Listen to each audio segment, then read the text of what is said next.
Merci d'avoir choisi RCF Sarthe en ce samedi matin. Nous sommes en direct pendant 2 heures.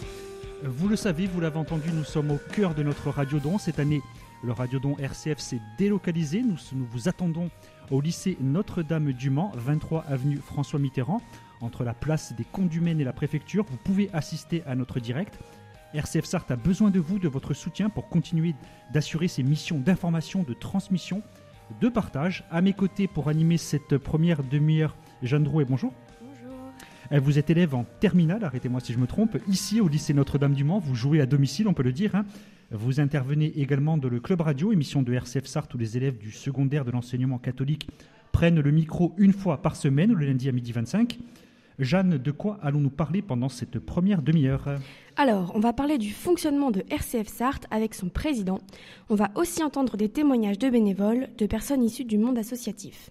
Et enfin, on va découvrir les coulisses de RCF avec Benoît, celui qui se lève tôt pour vous informer. On se lève tôt, nous aussi. Merci Jeanne. Quel est notre premier invité ? Alors, c'est Yann Malcoste, président de l'association Médias Chrétiens en Sarthe. Yann, bonjour. Bonjour. Bon, Bonjour Yann, on ne va pas se cacher, nos auditeurs ont beaucoup entendu parler d'argent cette semaine. Plutôt que de parler que de finances, on va mettre en lumière notre radio pendant ces 2 heures, voir les forces qu'il y a à l'intérieur. Mais avant cela, on ne va pas y couper, on va quand même prendre quelques minutes justement pour parler d'argent.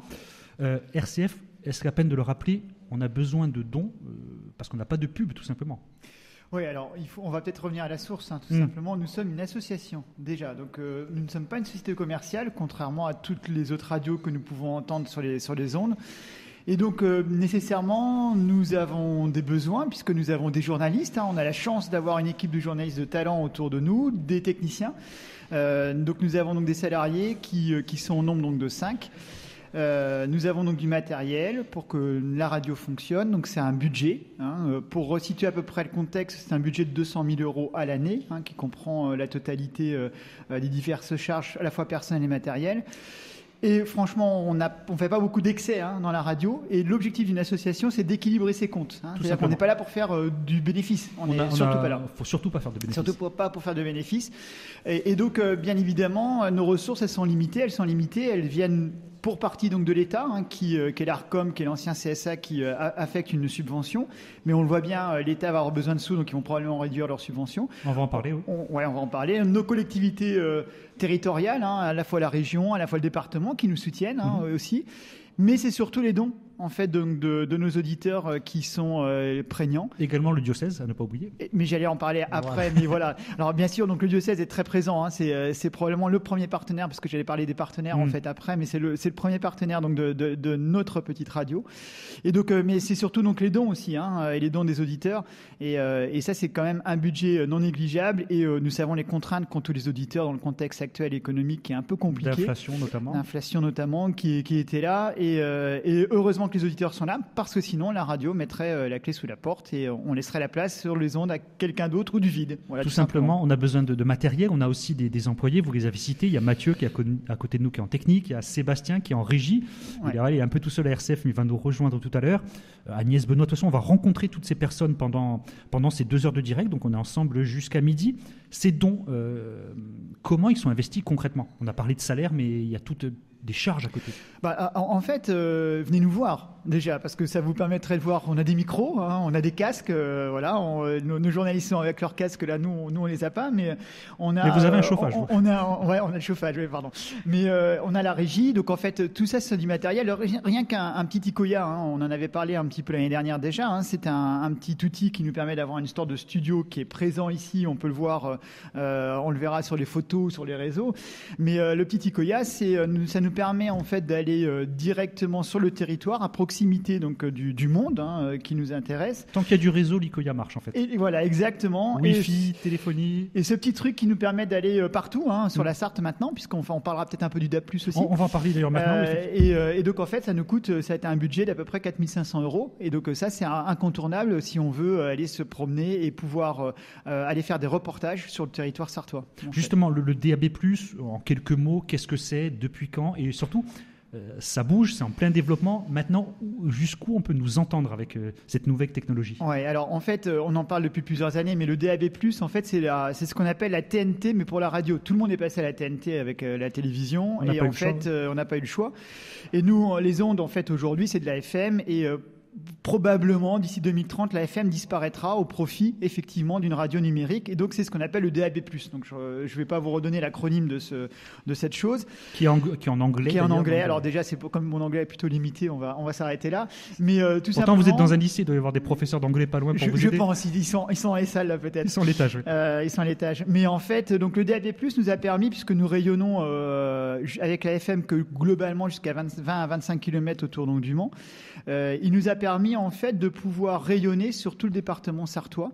Et donc ça, c'est quand même pas mal, parce qu'en fait, Château-du-Loir, Sablé, Sillé-le-Guillaume, Alençon aussi, entre guillemets, d'où naît la Sarthe. Voilà, la Ferté-Bernard nous écoute maintenant chez RCF, alors que RCF Sarthe, alors que ce n'était pas le cas auparavant. Donc c'est ça l'intérêt du DAB+. Budget, quand même, parce que nous avons l'AFM et le DAB+. On paye pour émettre, tout simplement. On paye pour émettre. Des émetteurs, des droits d'émission. Exactement. Et donc, c'est pour ça que les dons sont importants, parce qu'en fait, ça nous coûte quand même cette petite affaire, 24 000 € par an. C'est un budget d'investissement complémentaire qui nous est affecté chaque année pour pouvoir permettre à nos auditeurs du reste du département sarthois à nous écouter. Yann, juste, on va finir quelques chiffres plutôt. Ouais. On en est où des sommes récoltées, par exemple, par rapport à l'an dernier? Alors, c'est simple. Si on veut équilibrer notre budget, il nous faut 63 000 € de dons. Alors, 63 000 € et quelques petites poussières de dons. Voilà. À ce jour, en fait, nous n'en sommes qu'à 44 000 de dons. Donc, en fait, vous voyez bien l'écart que nous sommes amenés à avoir. Si on veut équilibrer le budget, nous sommes en fin d'année. Nous arrêtons notre budget donc au 31 décembre. Et nous devons avoir des budgets à l'équilibre. C'est clair. Donc, en fait, si notre budget n'est pas à l'équilibre, on sera amené à faire des économies. Et bien évidemment, comme l'essentiel de notre budget est un budget dû à notre masse salariale, voilà, si nous devons faire des économies, ce seront nécessairement à ce titre-là que nous serons obligés de regarder de très près le sujet. Donc les dons sont importants et on est dans cette phase-là justement aujourd'hui. Vous avez parlé de dons, vous avez parlé également de subventions, c'est tout un travail de comptabilité. Et cette année, il y a une menace à peser sur les radios associatives. Plus de précision avec Jeanne Drouet. Alors, le projet loi de finances prévoyait une économie de 30% du FSER, qui est une subvention pour les radios associatives. La députée sarthoise Julie Delpech appelle à maintenir le soutien de l'État aux radios associatives. L'élu du groupe Ensemble pour la République dans la première circonscription a déposé un amendement pour établir l'enveloppe de 12 millions d'euros dédiée au soutien de l'expression radiophonique. Un amendement validé par la Commission des affaires culturelles et de l'éducation. Julie Delpech nous en dit plus au micro de RCF Sarthe. Alors moi, je suis souvent sollicitée par les radios associatives et ce que je trouve intéressant, c'est pas forcément le cas des grands réseaux de radios nationaux, mais à chaque fois que j'ai une action un peu importante à l'Assemblée nationale sur un sujet de société ou sur un sujet d'actualité, je remarque que les radios associatives, elles sont toujours très réceptives et qu'elles donnent la parole aussi aux élus pour expliquer ce qu'on fait et pourquoi on le fait. Vous avez aussi sur vos antennes une diversité d'opinions que moi je trouve extrêmement importante, extrêmement riche. Est-ce que cet amendement résout la menace qui pèse sur ce fonds de soutien ? Quelle est la suite ? Julie Delpech. Maintenant, le projet de loi de finances n'ayant pas été voté à l'Assemblée est reparti au Sénat donc dans sa version initiale. Et donc là, je compte sur les sénateurs pour rétablir cet amendement. Et puis ensuite, si ce n'est pas le cas, il y aura la commission mixte paritaire où on aura, nous, l'occasion, députés, de rétablir cet amendement. Voilà, c'est un secret pour personne. Il va probablement y avoir un 49.3. Et donc moi, je suis en train d'échanger avec le ministère de la Culture et la ministre Rachida Dati était plutôt réceptive à cet amendement pour qu'il puisse être repris dans la version 49.3. Julie Delpech, donc députée de la première circonscription de la Sarthe, sur ce fonds de soutien, évidemment, 12 millions d'euros, c'est toutes les radios associatives au niveau national. Yann Malcoste, on va se recentrer sur votre mission RCF Sarthe. Vous avez parlé de salariés, mais vous ne l'êtes pas. Et ma co-animatrice, Jeanne, à ma droite, elle a une question à vous poser. Alors Yann, vous êtes donc président de RCF Sarthe. Est-ce que c'est important pour vous de faire ce radiodon depuis un lycée ? Ah oui, alors d'abord, lycée Notre-Dame. Alors franchement, si c'est pas l'année Notre-Dame, entre Notre-Dame qui va être inaugurée le 8 décembre... On voulait faire la cathédrale, mais... Voilà, on voulait faire la cathédrale de Paris. Bon, c'était pas tout à fait la chose. En plus, il y a un autre clin d'œil qui est assez intéressant, assez malin. C'est que, je ne sais pas si vous le savez, mais RCF est un réseau national. Et en fait, RCF, dans son réseau national, s'associe maintenant à Radio Notre-Dame, qui est l'équivalent d'un RCF comme nous, mais parisien. Voilà. Donc en fait, pourquoi alors aussi venir voir les étudiants, les jeunes ? Parce qu'en fait, RCF a eu, alors ça fait 15 ans que je suis dans la radio RCF en tant que bénévole, donc en fait je connais, mais avait toujours un peu une image un peu vieillotte, on va dire ça comme ça. Et on a la chance d'avoir un club radio où Jeanne participe. Un club radio avec les jeunes, ça nous booste en fait aussi, ça nous donne notre regard. Et je trouve que le fait de déplacer aussi la radio, en dehors de ses studios, en dehors de son petit périmètre qu'est la Maison Saint-Julien, dans nos locaux qui sont très agréables au demeurant, ça nous permet de faire voir aussi que la radio est vivante en fait. Et c'est ça qui est génial. Et puis avoir des jeunes autour de nous, ça nous fait du bien, on vieillit aussi, donc c'est super. Et puis à une matinée où il y a le forum des métiers, en plus, où les jeunes viennent rencontrer des professionnels. Donc je trouve que c'est vraiment une bonne idée de se retrouver en dehors de notre radio, ça nous fait du bien. Donc n'hésitez pas à venir nous voir au lycée Notre-Dame, où en ce moment le tram il marche pas avec les travaux, mais il y a plein de façons de venir nous voir. On est au cœur du Mans. Yann, avant de passer à nos autres invités, un mot de remerciement peut-être pour Marie-Yvonne de Saint-Saturnin qui vient de nous donner 200 €. Ouais, non, mais d'abord merci à tous nos donateurs, franchement. J'aimerais remercier aussi nos partenaires, parce qu'en fait, indépendamment des donateurs personnes physiques, on a aussi des partenaires qui sont fidèles. Je pense notamment au groupe Le Lièvre, avec Michel Le Lièvre, qui a été vraiment un partenaire encore important sur l'exercice. Hubert Dupont avec l'entreprise Rapide, Monsieur Le Boucher avec son entreprise aussi, le Cri Agricole. Enfin bon, voilà, on a plein de partenaires qui viennent nous aider aussi financièrement, et on en a besoin parce que Jeanne en a parlé. Si les subventions de l'État baissent, c'est grosso modo à peu près 15 000 € de moins de subventions que nous pouvons avoir, et c'est quand même pas négligeable. 15 000 €, c'est un mi-temps chez nous, chez RCF, donc pour situer le débat de fond. Donc c'est une personne qui va faire un reportage par jour, qui va présenter des journaux. Un mi-temps fait quand même beaucoup de choses dans ce métier.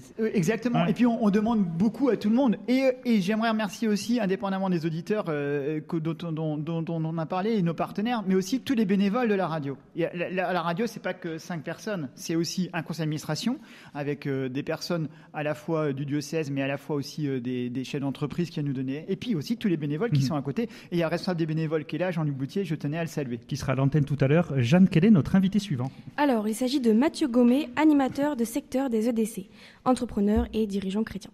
Mathieu, qui parle de cet engagement au micro de RCF Sarthe tous les mois dans le Mag-Éco. Mathieu, bonjour. Bonjour. Mathieu Gommet, donc pour commencer, comment est-ce que vous avez découvert RCF ? Est-ce que vous étiez tout simplement auditeur ou non ?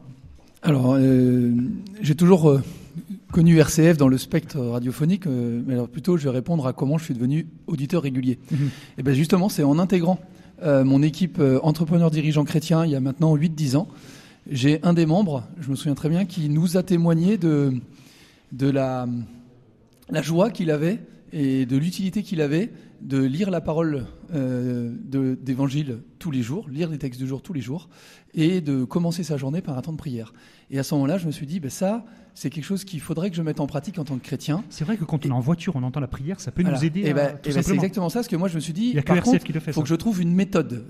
Parce que moi, me lever, ouvrir le missel et lire le texte du jour, je me voyais pas faire ça. Et j'ai immédiatement pensé à RCF, parce que je savais que sur RCF, il y avait la prière du matin. Donc j'ai branché ma voiture sur RCF, j'ai calé mon horaire de trajet domicile-travail sur la prière du matin. Votre patron était d'accord ? et du fait, je me suis mis à écouter la prière du matin, tous les matins dans ma voiture. Par ricochet, ou par extension, je me suis mis à écouter la matinale, en tout cas le bout de matinale. En Sarthe, oui. En Sarthe, exactement. Avec en fait cette matinale qui est pour moi autour de la prière du matin. Voilà. C'est comme ça que je suis devenu auditeur régulier de RCF tous les matins. Et puis dans un second temps, j'ai un ami personnel qui m'a parlé d'une émission qui s'appelle Visage, qui s'appelait Visage, qui est toujours un peu diffusée, même si Thierry Lyonnais est parti en retraite. Mais l'excellent Thierry Lyonnais. Et là, il m'a poussé une de ses émissions sur un thème qui savait que j'allais apprécier. C'est comme ça qu'il m'a connecté. Et là, j'ai découvert cette émission, mais un coup de foudre, mais immédiat. Et là, je me suis mis à écouter Visage en podcast de manière systématique. Et c'est comme ça que j'ai commencé à connecter avec les émissions d'RCF que j'écoute maintenant en podcast pendant tous mes temps de sport et temps de déplacement dans la semaine. Et justement, vous avez, on peut dire, la chance d'intervenir à notre antenne parce que vous êtes, Jeanne l'a rappelé, animateur en Sarthe des entrepreneurs et dirigeants chrétiens qui sont également des partenaires de RCF Sarthe. Donc vous intervenez tous les mois dans le MagEco. Moi j'ai des souvenirs de très belles émissions dans lesquelles vous apportiez votre éclairage sur quel effet ça fait d'être à la fois, ce que ça vous apportait le scoutisme en tant que chef d'entreprise. Et là, c'est Jeanne qui a une question pour vous. Mathieu, comment est-ce que l'on arrive à allier l'enseignement de l'Évangile et une fonction de dirigeant en entreprise ? Oui, parce que les EDC, c'est que des cadres et des dirigeants. C'est justement tout le thème. Elle est redoutable, Jeanne, dans cette question. C'est justement tout le thème des On va prendre 2 heures pour la question, je pense. Dirigeants chrétiens, oui, je pourrais passer un moment. Alors, je vous invite déjà à écouter ma chronique. Le MagEco sur RCF Sarthe, voilà.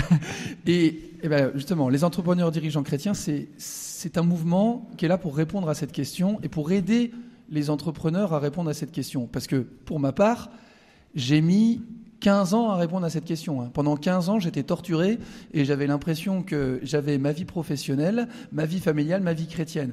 Et, entre autres, grâce aux EDC, j'ai trouvé un alignement. Parce que on a la chance, en tant que chrétien, d'avoir un trésor qui s'appelle la pensée sociale chrétienne, enfin d'avoir l'évangile déjà, premier trésor, et la pensée sociale chrétienne qui est en fait le manuel pratique de l'évangile.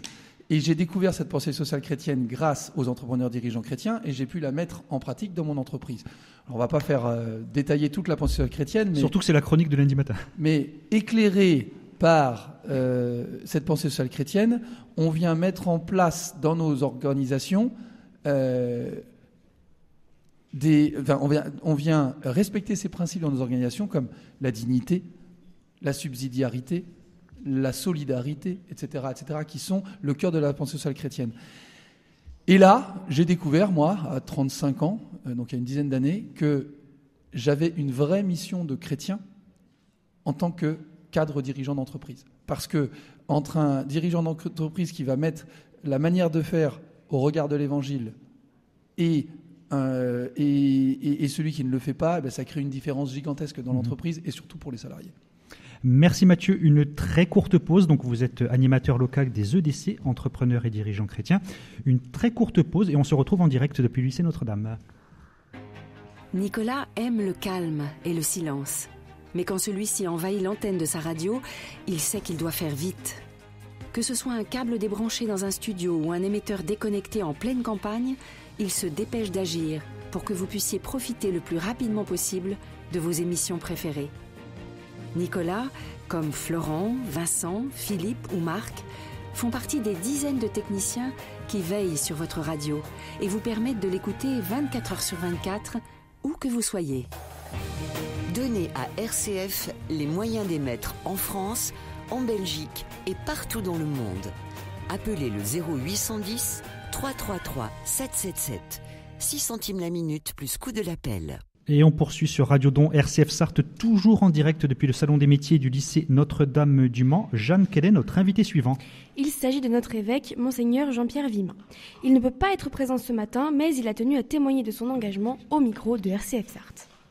Déjà, je suis un auditeur de RCF. Il m'arrive assez souvent de brancher ma radio sur RCF. Personnellement, je n'ai pas de télé, mais j'écoute beaucoup la radio. Le matin, il arrive aussi que le soir aussi, j'ouvre ma radio. Et alors, c'est programmé. J'ai une radio DAB+, et j'aime beaucoup le DAB+, parce que déjà, la qualité sonore est bien meilleure que la FM. Et puis, c'est tellement pratique où l'on se trouve, en fait. Il m'arrive de prendre ma petite radio avec moi dans ma valise. J'ai pu à rechercher, comme je faisais avant, les stations. Alors, RCF, je tombe souvent sur des émissions très intéressantes. Je pense par exemple aux méditations bibliques. Bien sûr, les informations locales. Le matin, je trouve qu'il y a une revue de presse, j'imagine, qui est faite. Dans le journal local de RCF, il y a aussi des interviews que j'aime beaucoup. Et ça me permet aussi d'avoir une meilleure connaissance du diocèse. Voilà, donc j'inviterai un petit peu tous les chrétiens attachés à cette radio à la faire connaître. Et plus nous aurons d'éditeurs, plus nous aurons des personnes conscientes de leur responsabilité vis-à-vis de cette radio. Et même les petits dons ont leur importance. Ce serait dommage vous voyez qu'on perd de cette radio. Nous sommes dans un contexte économique, je sais, difficile, mais en même temps, il y a des outils quand même qui, je trouve, servent le lien social. Quand on est soi-même évêque, parler à la radio, qui plus est dans un média chrétien, qu'est-ce que ça apporte à votre mission ? L'évêque a une mission de prédication et il a pour mission aussi de faire en sorte qu'il y ait une unité au sein même d'un diocèse. Et la radio, elle sert l'unité. Et puis, pour moi, c'est un outil pour la prédication, pour l'annonce de l'Évangile. La radio, on peut l'écouter dans sa voiture, en travaillant, et on peut se nourrir ainsi de l'enseignement de l'Église. En fait, c'est un outil extraordinaire pour vivre ensemble, eh bien, je dirais, cette démarche chrétienne. Moi, j'aime parler à la radio parce que quand je parle à la radio, je parle aussi à des personnes qui ne sont peut-être pas dans les églises. Et je trouve que c'est important. La radio peut permettre à des chrétiens d'apporter leur témoignage. J'entends souvent des témoignages très intéressants sur RCF. Aussi bien au niveau local que national, voire international avec Radio Vatican. Eh oui, et c'est ça qui est intéressant quand je parlais d'unité. En fait, l'Église, c'est un lieu où on s'écoute les uns les autres et où on écoute les uns les autres dire comment l'Évangile produit en lui les bons fruits, de bons fruits. Et c'est passionnant de pouvoir finalement s'enrichir les uns les autres. Monseigneur Jean-Pierre Wigman, évêque du Mans, que l'on remercie pour son soutien à notre radio, que l'on peut écouter le vendredi sur Église en Sarthe. Jeanne, quelle est notre invitée suivante ? Alors, il s'agit de Marie Kim, responsable du foyer de vie La Prairie à l'Arche de la Ruisselée. Il s'agit d'une communauté qui accueille des personnes en situation de handicap mental à la lumière de l'Évangile. Marie Kim, bonjour. Bonjour. Plusieurs fois par an, RCF Sarthe vient faire un reportage à la Ruisselée. Qu'est-ce que ça apporte aux résidents ? Alors ça va faire peut-être 4 ans que RCF intervient chez nous et évidemment les résidents de la Ruisselée sont ravis de pouvoir intervenir. Pour pouvoir témoigner de ce qu'on vit dans notre petite association. Combien de résidents ? Alors témoignent, voilà. Il faut que ce soit des personnes qui soient verbales, comme je travaille dans un endroit où il y a beaucoup de personnes qui n'ont pas la possibilité de parler. Il y a une dizaine de personnes peut-être qui interviennent régulièrement, mais on a déjà aussi permis à des personnes qui ont des difficultés d'élocution d'intervenir à leur niveau et qui ont été ravis pour eux de passer à la radio. C'était une chance inouïe pour eux. Parce qu'à RCF, on prend le temps de les faire parler tout simplement. De faire parler des personnes qui n'auraient pas l'occasion d'intervenir. Et qui ont aussi des choses à dire, même si physiquement. Tout à fait, qui ont des choses à dire et qui peuvent témoigner de ce qu'on vit là-bas. Comme vous disiez tout à l'heure, à la lumière de l'Évangile. Et puisque c'est vraiment ça qu'on essaie de vivre à la Ruisselée, ça a tout son sens de pouvoir témoigner à RCF, puisque RCF, justement, on peut parler très librement de pourquoi on vit à la lumière de l'Évangile à la Ruisselée. On peut parler en toute transparence de cet aspect-là. Ça, c'est un beau témoignage. Ça, c'est un très beau témoignage. D'ailleurs, Jeanne avait une question à vous poser. À la Ruisselée, l'accueil de la différence est donc au cœur du projet de vie. Comment en témoignez-vous sur RCF ? Alors, généralement, on choisit un thème et on essaie de témoigner en donnant certaines anecdotes, en expliquant comment on peut vivre autour de ce thème. Par exemple, là, bientôt, on va pouvoir parler de comment on vit l'Avent à la Ruisselée. Donc, c'est un peu balisé. Et puis, on explique comment, au sein des foyers de vie, au sein de l'accueil de jour, on vit cette période à la Ruisselée. Ce qui permet aux personnes qui nous écoutent de découvrir aussi l'association de l'Arche la Ruisselée, qui est un peu méconnue dans la Sarthe. Justement, comment on peut participer, se rapprocher de l'Arche de la Ruisselée ? Alors, tout d'abord, on est énormément à la recherche de bénévoles. Des forces vives. On manque cruellement de bénévoles, de services civiques également. Et puis, on est vraiment ouvert à toute intervention, c'est-à-dire même une personne qui intervient quelques heures par semaine. Pour nous, c'est vraiment précieux et les résidents sont ravis de rencontrer de nouvelles personnes. C'est vraiment un bonheur pour eux. Merci Marie-Kim. Yann Malkos, notre président, l'a très bien rappelé. C'est un très beau témoignage que vous nous avez donné. Vous êtes pour rappel le responsable du foyer de vie de l'Arche de la Ruisselée qui participe à la force des différences sur RCF Sarthe. Une très courte promo et on se retrouve dans quelques secondes. Depuis plusieurs jours, nous sollicitons votre générosité. Pour tous ceux qui ont répondu présent, toutes les équipes RCF vous disent merci. Et si vous souhaitez nous soutenir, il n'est jamais trop tard. Faites un chèque à RCF Solidarité, 69 321, Lyon, CEDEX 05. Radiodon RCF, votre soutien est essentiel.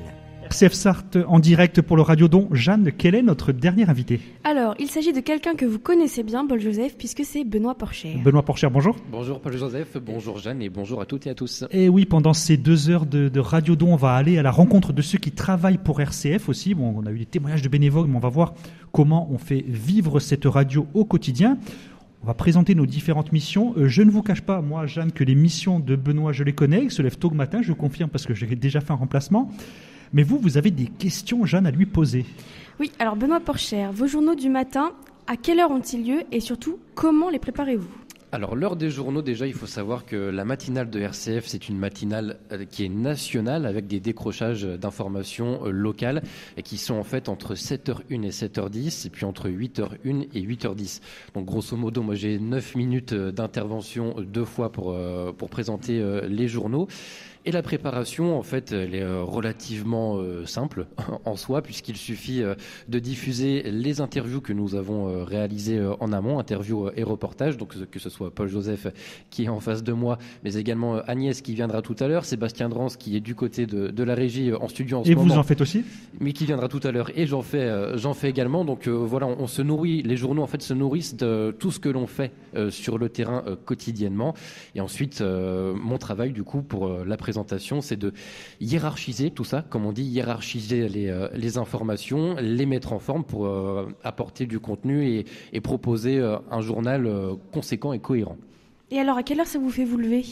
Question très pragmatique. Très pragmatique, mais c'est une très bonne question puisque je me lève à 4h30 tous les matins pour être à la radio aux environs de 7h40 pour que tout soit prêt pour ma première prise de parole de 7h. D'accord. Et donc, comment vous préparez votre revue de presse ? Alors la revue de presse, en fait, je me nourris des informations locales, donc de la Sarthe évidemment, puisque à RCF Sarthe nous diffusons les informations sartoises. Et donc, au-delà, en plus, plutôt de nos interviews et de nos reportages que l'on diffuse, eh bien, je check entre guillemets les informations, si je peux utiliser ce terme, avec des informations qu'on peut recevoir, des communiqués de presse, que ce soit des institutions, des associations ou ce genre de structures. Mais je vais également voir Le Maine Libre, Ouest France, France Bleu Maine, enfin tous les médias en fait sartois qui peuvent proposer de l'information. Je lis, je dis tiens, qu'est-ce qui peut m'intéresser, qu'est-ce qui pourrait être pertinent pour celles et ceux qui nous écoutent tous les matins. Et encore une fois, je mets tout ça en forme et je hiérarchise pour avoir un contenu cohérent. Des bons journaux, voilà, que vous nous présentez tous les matins pour nous informer sur l'actualité politique, religieuse, évidemment, on est sur RCF Sarthe, culturelle, associative, le tout en 10 minutes, c'est pas facile, c'est sûr. Merci Benoît Porcher. Merci à vous deux. Merci Jeanne Drouet pour avoir co-animé brillamment avec moi cette première demi-heure. Merci. On en profite également pour remercier tous nos donateurs. Je pense à Agnès de la Miresse qui a donné 365 €, donc ça fait 1 € par jour. On poursuit notre radiodon après une virgule musicale.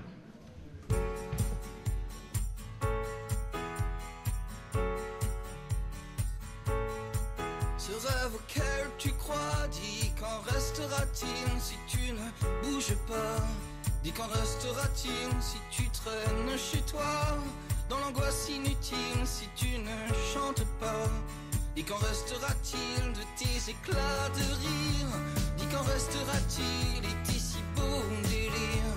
Dis qu'en restera-t-il à toujours te complaire dans ce qui est futile, tout ce que tu espères? Dis qu'en restera-t-il? Allez, danse, danse ta vie, danse, allez, danse, danse avec moi, allez, danse, danse ta vie, danse, allez, danse, et danse avec toi cette envie d'être libre. Dis qu'en restera-t-il tout ce pourquoi tu vibres? Dis qu'en restera-t-il si tu dis j'abandonne comme font les imbéciles?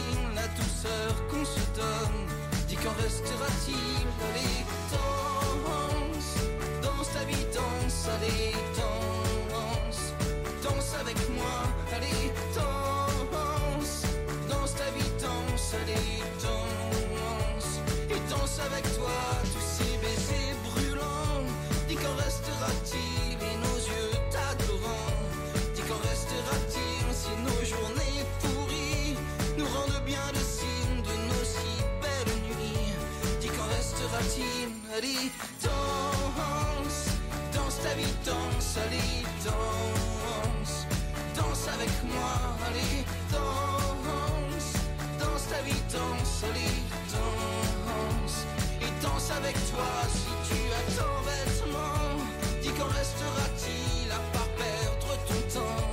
Dis qu'en restera-t-il si tu ne comprends pas que la vie se défile le jour où elle s'en va? Dis qu'en restera-t-il?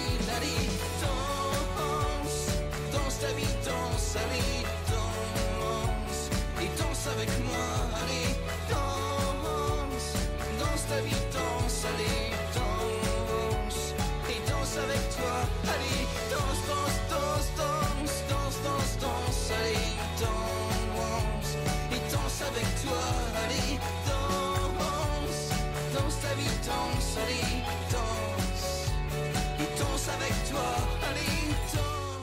Danse, une chanson de Grégoire pour se mettre de bonne humeur. Donc on va tous danser sur les ondes de RCF Sarthe. Il est 10h passées, j'allais dire de 31 minutes. Nous sommes toujours en direct depuis le lycée Notre-Dame du Mans pour notre traditionnel radio don. Vous faites découvrir les coulisses de votre radio chrétienne. À mes côtés pour cette seconde demi-heure, Maya Gasny, bonjour. Bonjour. Vous êtes vous aussi élève au lycée Notre-Dame, mais vous êtes en première. Oui. Voilà, vous êtes en première. Maya, est-ce que l'on peut en savoir un peu plus sur le programme de cette seconde demi-heure du Radio Don? Et oui, alors on va parler enseignement catholique, on va aussi aborder la culture et le voyage, on va écouter le témoignage d'une auditrice et enfin nous allons découvrir un autre métier de RCF Sarthe. C'est passionnant tout ça, merci Maya. Quel est notre premier invité? Eh bien il s'agit de Daniel Préto qui est chef d'établissement au groupe scolaire Saint-Joseph-Le Mans et partenaire de FCR Sarthe. Daniel Préto, bonjour. Bonjour Paul-Joseph, bonjour Maya. Bonjour à tous. Donc vous êtes presque en voisin, vous avez remonté le boulevard du Général Leclerc. Et tous les mois, les collégiens de Saint-Joseph participent, comme les lycéens de Notre-Dame, donc à témoigner de leur quotidien d'élèves du secondaire de l'enseignement catholique. Ils viennent parler sur RCF. Vous qui avez quand même un contact direct, c'est un établissement grand mais qui reste à taille humaine, c'est l'ADN de l'enseignement catholique. Ça leur apporte quoi, ces collégiens, de venir parler à un micro, de travailler leurs propres thèmes? Ils sont quand même jeunes au collège.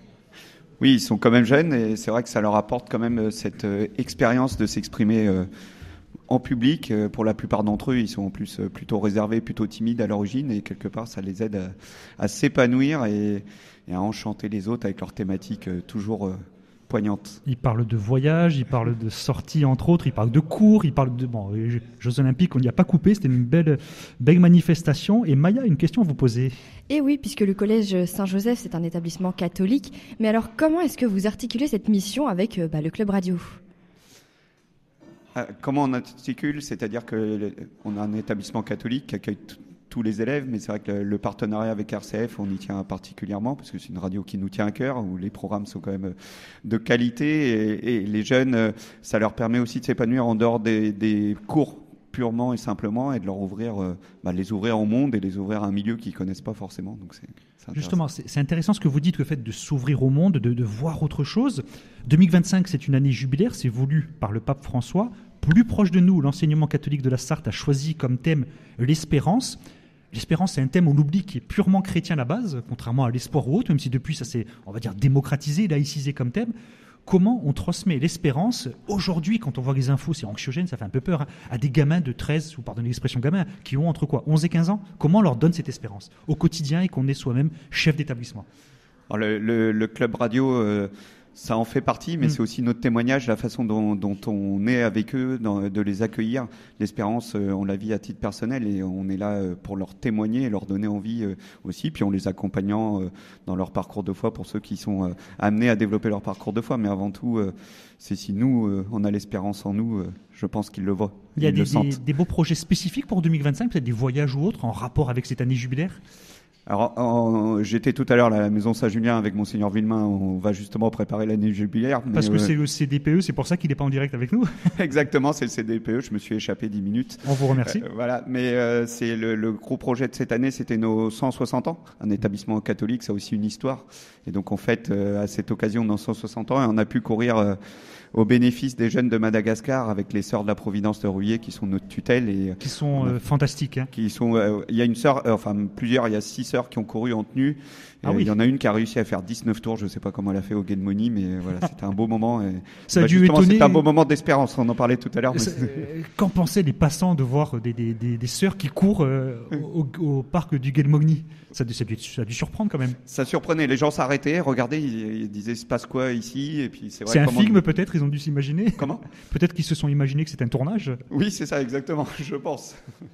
Et vous, Maya, vous êtes élève à Notre-Dame, vous apprenez quoi lors du club radio? Parce qu'on a vu le point de vue là d'un chef d'établissement, mais c'est quoi votre point de vue à vous d'élève de participer à ce club radio? Eh bien, nous déjà, ça peut nous aider au niveau de la rédaction de faire ce club radio parce que c'est vrai qu'il faut rédiger des chroniques presque tous les mois. Donc, il faut trouver l'inspiration, trouver de nouveaux sujets en lien avec l'actualité de Notre-Dame. Mais ça nous apprend aussi à nous exprimer à l'oral parce que on a les micros, etc. Il faut savoir bien s'exprimer et donc ça peut nous resservir en tant qu'étudiante, ça peut nous resservir pour des oraux, des exposés dans le cadre scolaire. Et c'est vrai que le rapport avec l'RCF, c'est que on a la chance d'avoir les locaux d'RCF et de passer sur cette radio la semaine. Et donc c'est vraiment une chance pour nous d'avoir accès à ça et c'est vraiment une super ouverture sur le monde professionnel pour plus tard, quoi. Ça vous prend beaucoup de temps de préparer une émission du club radio? C'est quand même 12 minutes en conditions directes. Vous arrivez avec votre texte, vos questions. Bon, les réponses, il faut forcément un petit peu les improviser. Mais c'est quand même beaucoup de travail en plus de vos cours. Eh bien, c'est vrai, mais au Club Média, on est assez nombreux. En général, on arrive à se répartir. Club Média, vous avez aussi une télévision, un journal. Vous avez quoi dans ce Club Média? Ça fait rêver tout de suite. Hein. Oh, oui, en fait, le Club Média, c'est constitué de 3 pôles. C'est-à-dire qu'on a le pôle radio, donc avec RCF, mais on a aussi une gazette qu'on publie tous les trimestres. Et on a un compte Insta, donc plutôt l'aspect communication. Et donc, côté radio, nous, on est assez nombreux, donc on arrive à généralement se répartir. On arrive à répartir les 12 minutes en 4 journalistes et 4 étudiants. Non, 4 aspirants journalistes, on peut le dire. C'est ça, exactement. Les journalistes en herbe. Voilà. Et donc c'est beaucoup plus simple. On a un système de documents partagés. Et donc, grâce à ça, l'organisation, c'est assez rapide. Merci. Donc, vous avez peut-être une question pour Daniel Préto? Est-ce qu'il y a des projets, quelque chose de spécifique en 2025? Eh bien, oui. Qu'est-ce que vous feriez, vous? Qu'est-ce que vous prévoyez pour l'avenir avec le club radio? De spécifique, hein? Plus spécifique, justement, on compte faire, on l'avait fait il y a quelques années, comme on fait aujourd'hui, une table ronde en direct au sein de l'établissement pour aussi inviter toute la communauté éducative, les parents, les profs, les enseignants du premier degré, les personnels. Voilà, et en espérant que nos jeunes soient aussi performants que toi, parce que c'est une belle réussite. Tu t'exprimes très bien, Maya. C'est une très belle réussite, une petite pépite de futur journaliste. Merci, Daniel Préto. Donc, vous êtes chef d'établissement primaire collège, c'est ça, comment on dit? Institution Saint-Joseph ou ensemble scolaire. Voilà, ensemble scolaire, voilà, c'est le terme que je cherchais, Saint-Joseph du Mans. Bon, merci Maya, une petite pause et on se retrouve toujours en direct depuis le lycée Notre-Dame du Mans. Savez-vous que seulement 1 auditeur sur 10 donne à RCF? Et vous, soutenez votre radio. Faites un don par chèque à RCF Solidarité 69 321 Lyon-CEDEX 05. Radio Don RCF, votre soutien est essentiel. Vous êtes bien en direct sur RCF Sarthe pour le Radio Don. Maya, quel est notre nouvel invité? Eh bien, il s'agit de Corinne Thironneau qui anime Trésor du Monde une fois par mois, le lundi à 19h sur RCF Sarthe. Avec une rediffusion le mardi à 11h. Corinne Thironneau, bonjour. Bonjour Paul-Joseph, bonjour Maya et bonjour à tous. Trésor du Monde, c'est un titre. C'est un titre qui fait rêver. Parlez-nous, qu'est-ce que vous dites dans cette émission qui dure à peu près 25 minutes? Oui. J'espère faire rêver les auditeurs de RCF et puis pas que, j'espère faire rêver un maximum de personnes. On voyage avec vous? On voyage en fait à travers cette émission. Je tiens à faire partager mon goût du voyage, mais aussi mon goût des autres. Et tout à l'heure vous parliez d'espérance, et moi je parlerai aussi d'universalisme qui quelque part est une valeur qui a tendance à se perdre un peu. Et moi, je défends beaucoup ça, la connaissance des cultures des autres, la culture de l'autre aussi, c'est la reconnaissance de la différence. Et à travers cette émission, j'ai cette occasion-là de faire connaître d'autres cultures. Et c'est vrai que je suis un peu plus centrée sur l'Asie que sur les autres continents. En gros, pour situer pendant 25 minutes, on fait soit un tour historique, soit un tour géographique, mais on étudie les coutumes, l'histoire de différents pays avec ce qu'on appelle en journalisme des prismes, c'est-à-dire des angles très particuliers, le christianisme en Asie. Enfin, il y a tellement de choses à dire, c'est ça ? Oui, il y a énormément de choses à dire, et puis plus on cherche à trouver, je dirais, peut-être des points communs ou identifier les différences, plus on s'enrichit, je trouve. Donc, moi, je sais que je remercie beaucoup RCF de m'avoir accueilli et m'avoir permis de faire cette émission, parce que ça me permet de partager cette idée d'échange. Malgré tout, même si on n'a pas d'échange en direct avec les auditeurs, je trouve que c'est vraiment... On peut en avoir ce matin des échanges si les auditeurs viennent nous voir au lycée Notre-Dame-du-Mans. Oui, tout à fait, mais moi je serais ravie d'échanger là-dessus. Donc au travers de ces émissions-là, c'est vrai, Paul Joseph, on aborde la partie historique, voire politique à certains moments, parce que on est élu de rien et on regarde les choses en face, parce qu'il n'y a pas...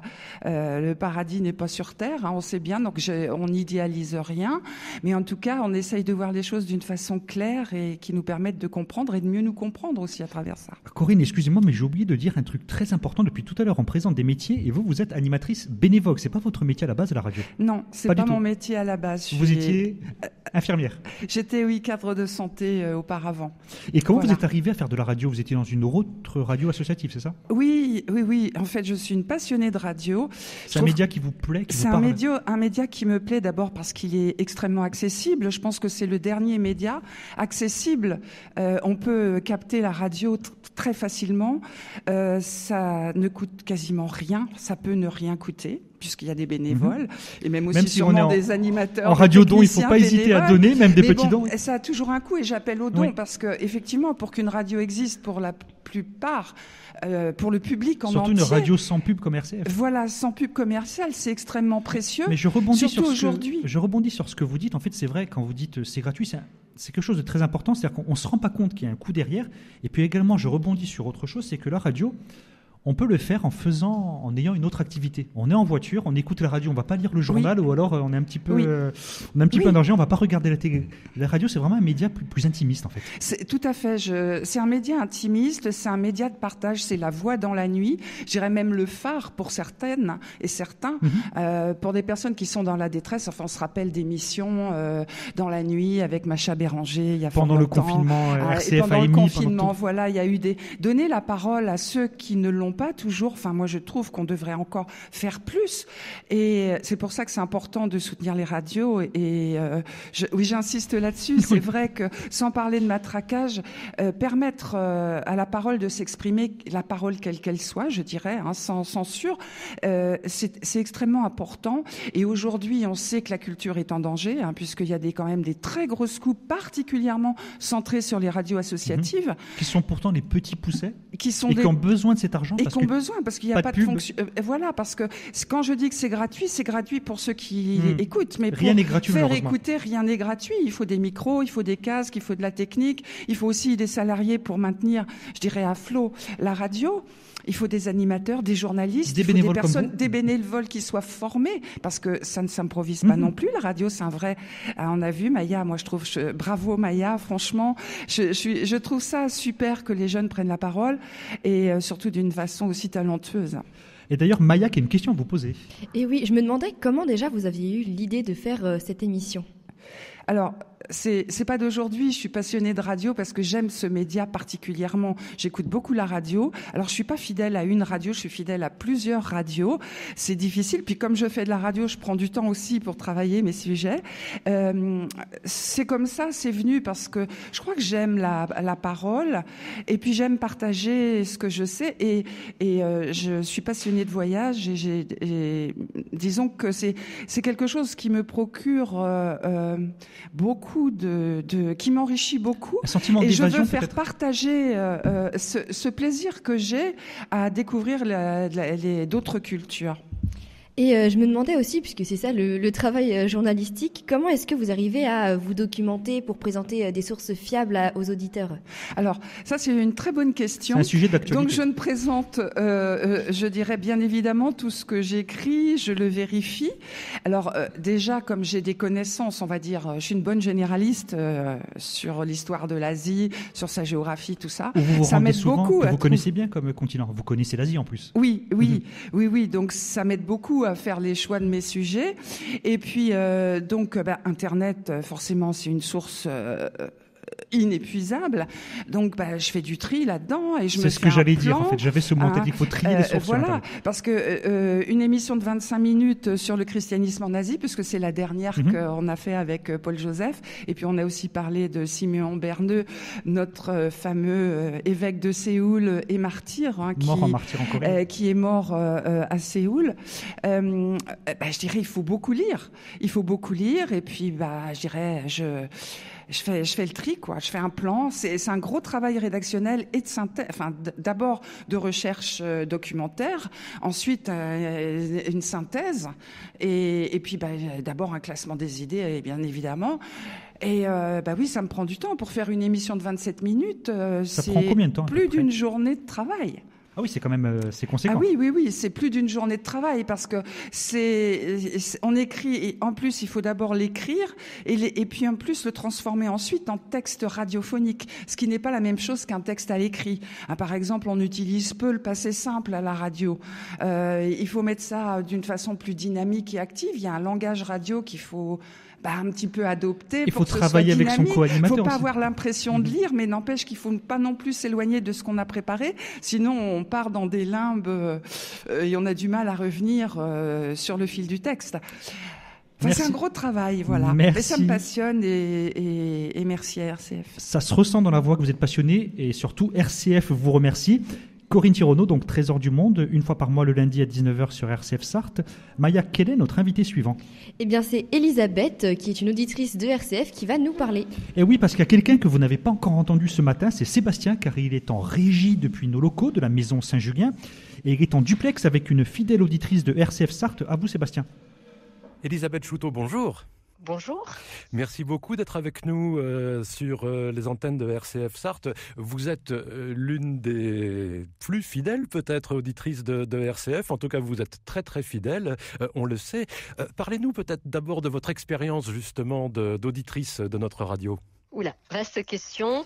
En fait, ça fait peut-être 7 ans que j'ai découvert RCF et c'est vrai que j'ai adhéré assez vite à cette radio pour plusieurs raisons. La première, c'est que je suis toujours étonnée de la diversité des propositions. Des propositions qui donc ont trait à tous les sujets de société possibles et à la fois avec une dimension spirituelle qui est importante pour moi, évidemment. Et je dirais enfin, avec quelque chose de très important dans un monde absolument morose, même s'il y a des raisons de l'être quand même, avec un regard d'espérance et donc un regard plutôt positif, alors que dans beaucoup de radios, on n'a pas ce regard. Donc voilà, les trois combinés, eh bien, j'avoue que j'adhère assez facilement à cette radio que j'écoute un peu tous les jours, en fait. Voilà. C'est ça, j'allais vous demander, c'est tous les jours, c'est plutôt le matin, plutôt le midi, le soir? Alors, c'est pratiquement toujours le matin, en prenant le petit déjeuner. J'appuie sur le bouton, hop, et c'est parti, RCF. Et puis le midi, quand je suis là, j'aime beaucoup Radio Vatican. Pour avoir des nouvelles internationales. Que nous diffusons, oui, à l'antenne.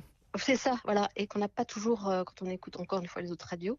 Donc là, c'est cette espèce d'ouverture que j'aime beaucoup, en fait. Voilà, et puis ça peut être ponctuel dans l'après-midi si je suis là, ou dans la voiture, en fait. Quand je suis soit chez moi, soit dans la voiture, je mets RCF, tout simplement. C'est ça, vous le disiez, il y a des émissions que vous pouvez entendre sur RCF qu'on ne peut pas vraiment entendre ailleurs, ou en tout cas, c'est ça, des sujets qui sont traités d'une manière différente. Oui, c'est surtout le regard, positif, sans entrer dans la morosité ambiante, en fait. Même si, encore une fois, il y a des raisons de se décourager, je trouve que il y a forcément au fond de tout ça des raisons d'espérer.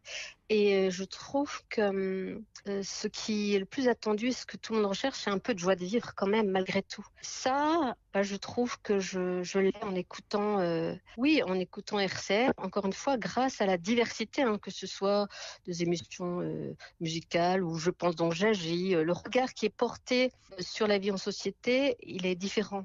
J'aime bien ce regard positif, ou en tout cas éclairé. Ça, j'aime beaucoup. Donc, elle se démarque. Ça, c'est évident qu'elle se démarque. Et puis, il n'y a pas de vulgarité. Excusez-moi de dire ça, mais je trouve que c'est tellement commun aujourd'hui que ça gêne plus personne. Et là, je ne trouve pas ça. Enfin, je n'ai jamais trouvé ça pour l'instant.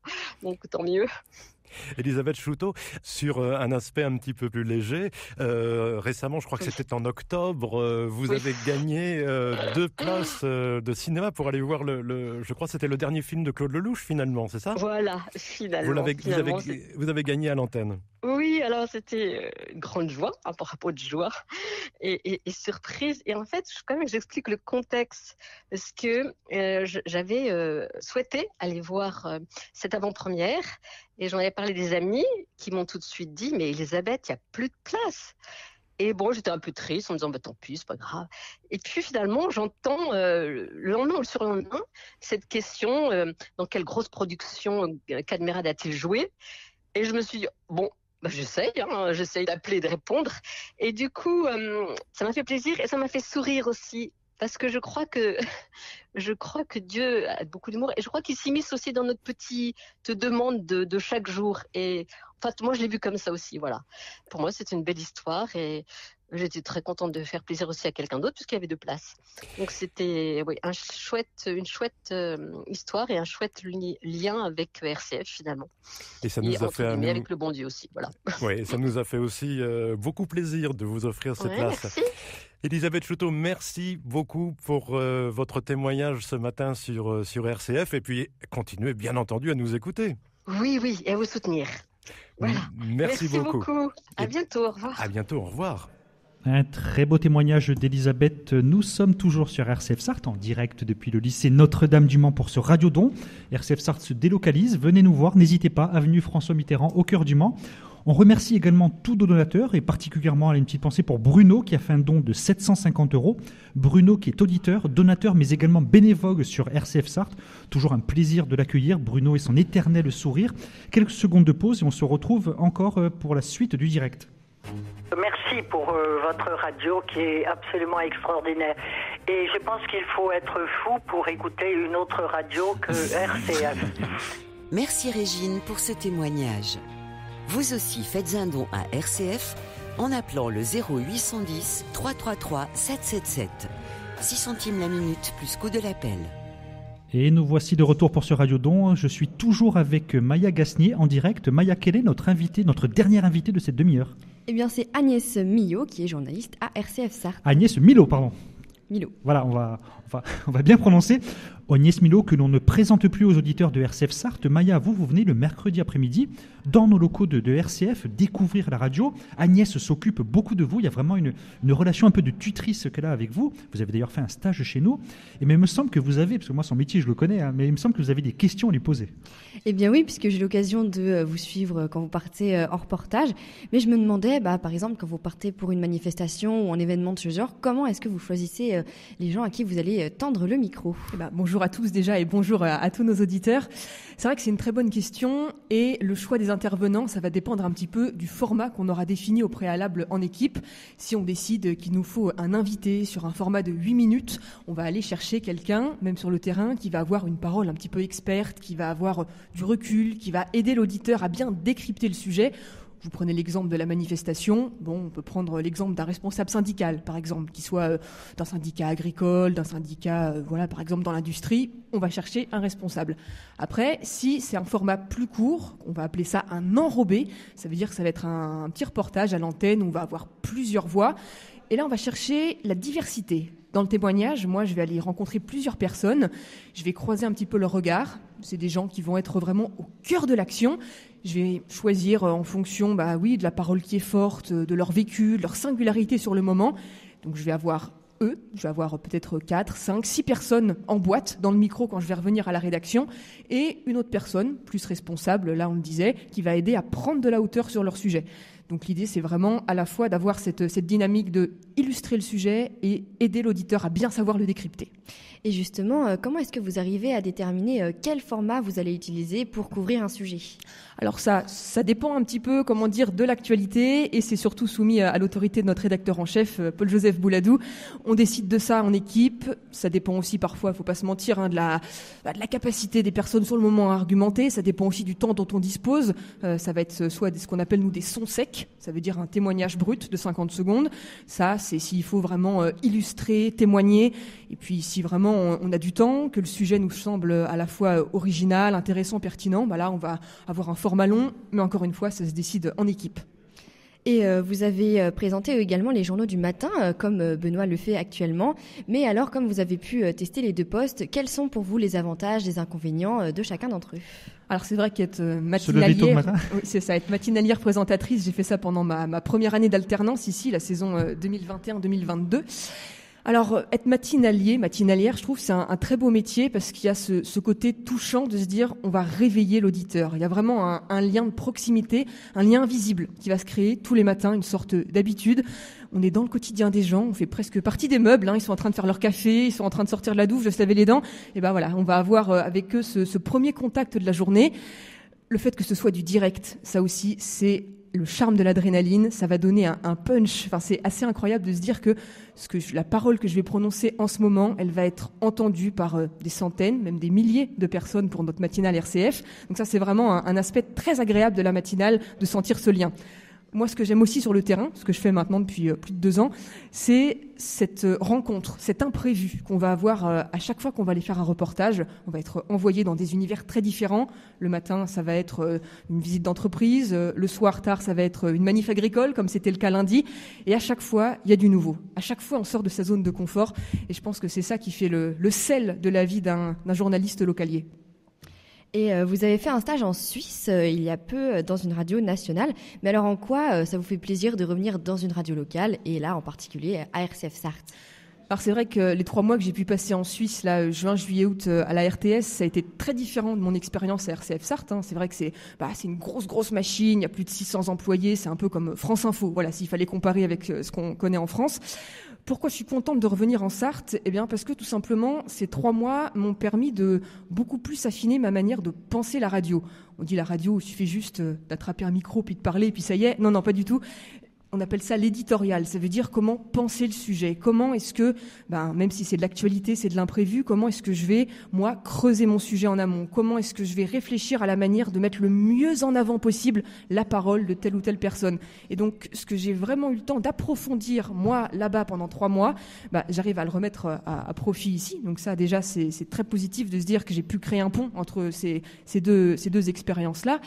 Et puis, moi, ce qui me plaît aussi ici à RCF Sarthe, c'est la notion de service. Parce que la RTS, en Suisse, c'est le service public. Et nous, ici en Sarthe, RCF, Radio Chrétienne Francophone, il y a aussi cette notion de service, qui est un petit peu différente, bien sûr. Il y a cette dimension spirituelle qui s'y ajoute. Et je pense que être journaliste dans une radio chrétienne aujourd'hui, faut vraiment pas se couper de cette dimension-là. C'est ce que les gens recherchent, c'est ce dont les gens ont besoin.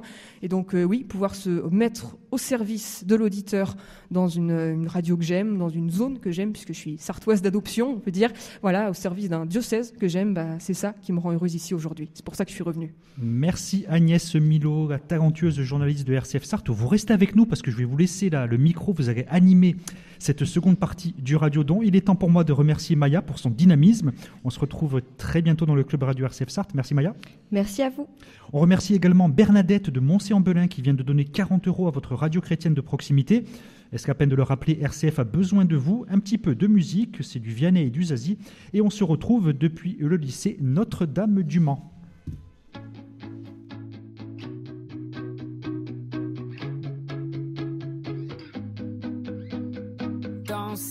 Dans ce drame, le prendre à la légère, comment tu fais toi? De ce vague à l'âme, j'aimerais me défaire, comment tu fais? C'est qu'une attitude, j'improvise ma foi, rien qu'une le dernier mot, je l'ai pas sur la vie au train où elle va. Comment on fait quand on prend des coups? Comment on fait? J'en sais rien du tout. Comment on fait? En fait, on s'en fout.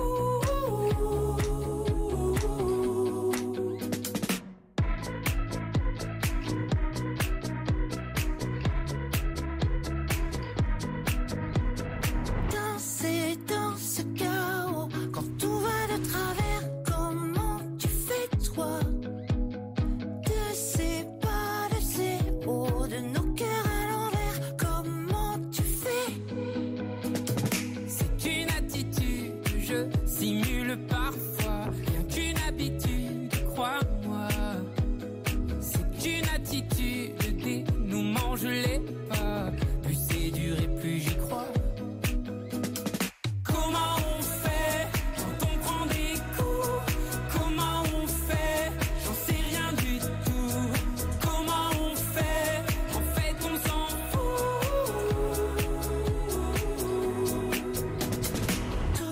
Tout donner, quitte à tomber encore. Tout donner. Tout juste 11h sur les ondes d'RCF Sarthe. Soyez les bienvenus si vous venez tout juste de nous rejoindre.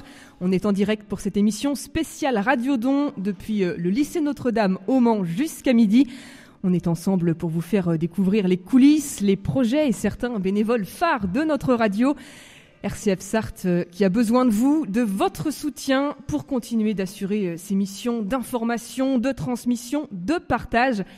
Et à mes côtés, pour vous accompagner pendant la prochaine demi-heure, Malo Moncelet. Bonjour Malo. Bonjour Agnès. Vous êtes élève au lycée Saint-Charles-Sainte-Croix, membre actif du Club Radio. Cette émission où les jeunes prennent le micro une fois par mois pour faire découvrir la vie de leur établissement. Malo, dites-nous un petit peu le programme de la prochaine demi-heure. Eh bien, on va continuer à parler de transmission et du lien entre RCF et les établissements de l'enseignement catholique en Sarthe. Olivier Play, directeur du lycée Notre-Dame, répondra à nos questions. On ira aussi à la rencontre, vous le disiez Agnès, de 3 de nos bénévoles. Et puis vers 11h20, c'est une nouvelle voix de RCF qui va venir nous rejoindre en plateau. Sébastien Drance, journaliste qui a récemment intégré la rédaction. Eh bien, rendez-vous est pris. Je me tourne donc vers Olivier Play, directeur du lycée Notre-Dame, qui vient tout juste de nous rejoindre derrière le micro. Bonjour. Bonjour. Merci de nous accueillir ici, chez vous. Alors, pas de cours aujourd'hui, évidemment, pour les élèves de Notre-Dame, mais un forum des métiers organisé dans l'établissement. Cette émission RCF, c'est aussi l'occasion pour eux de découvrir le métier de journaliste. Eh bien déjà, c'est un plaisir pour nous de vous accueillir et je vous remercie aussi d'avoir choisi le lycée Notre-Dame pour cette matinale. En effet, c'est un rendez-vous maintenant qui est annuel et instauré dans nos habitudes puisque l'APPEL, l'association des parents d'élèves, s'investit énormément en collaboration bien sûr avec nous et pour organiser ce forum des métiers maintenant qui a du succès puisque entre 90 et 120 professionnels interviennent dans ce forum et nous attendons plus d'une centaine de personnes, des centaines de personnes d'ailleurs pour tout au long de la matinée.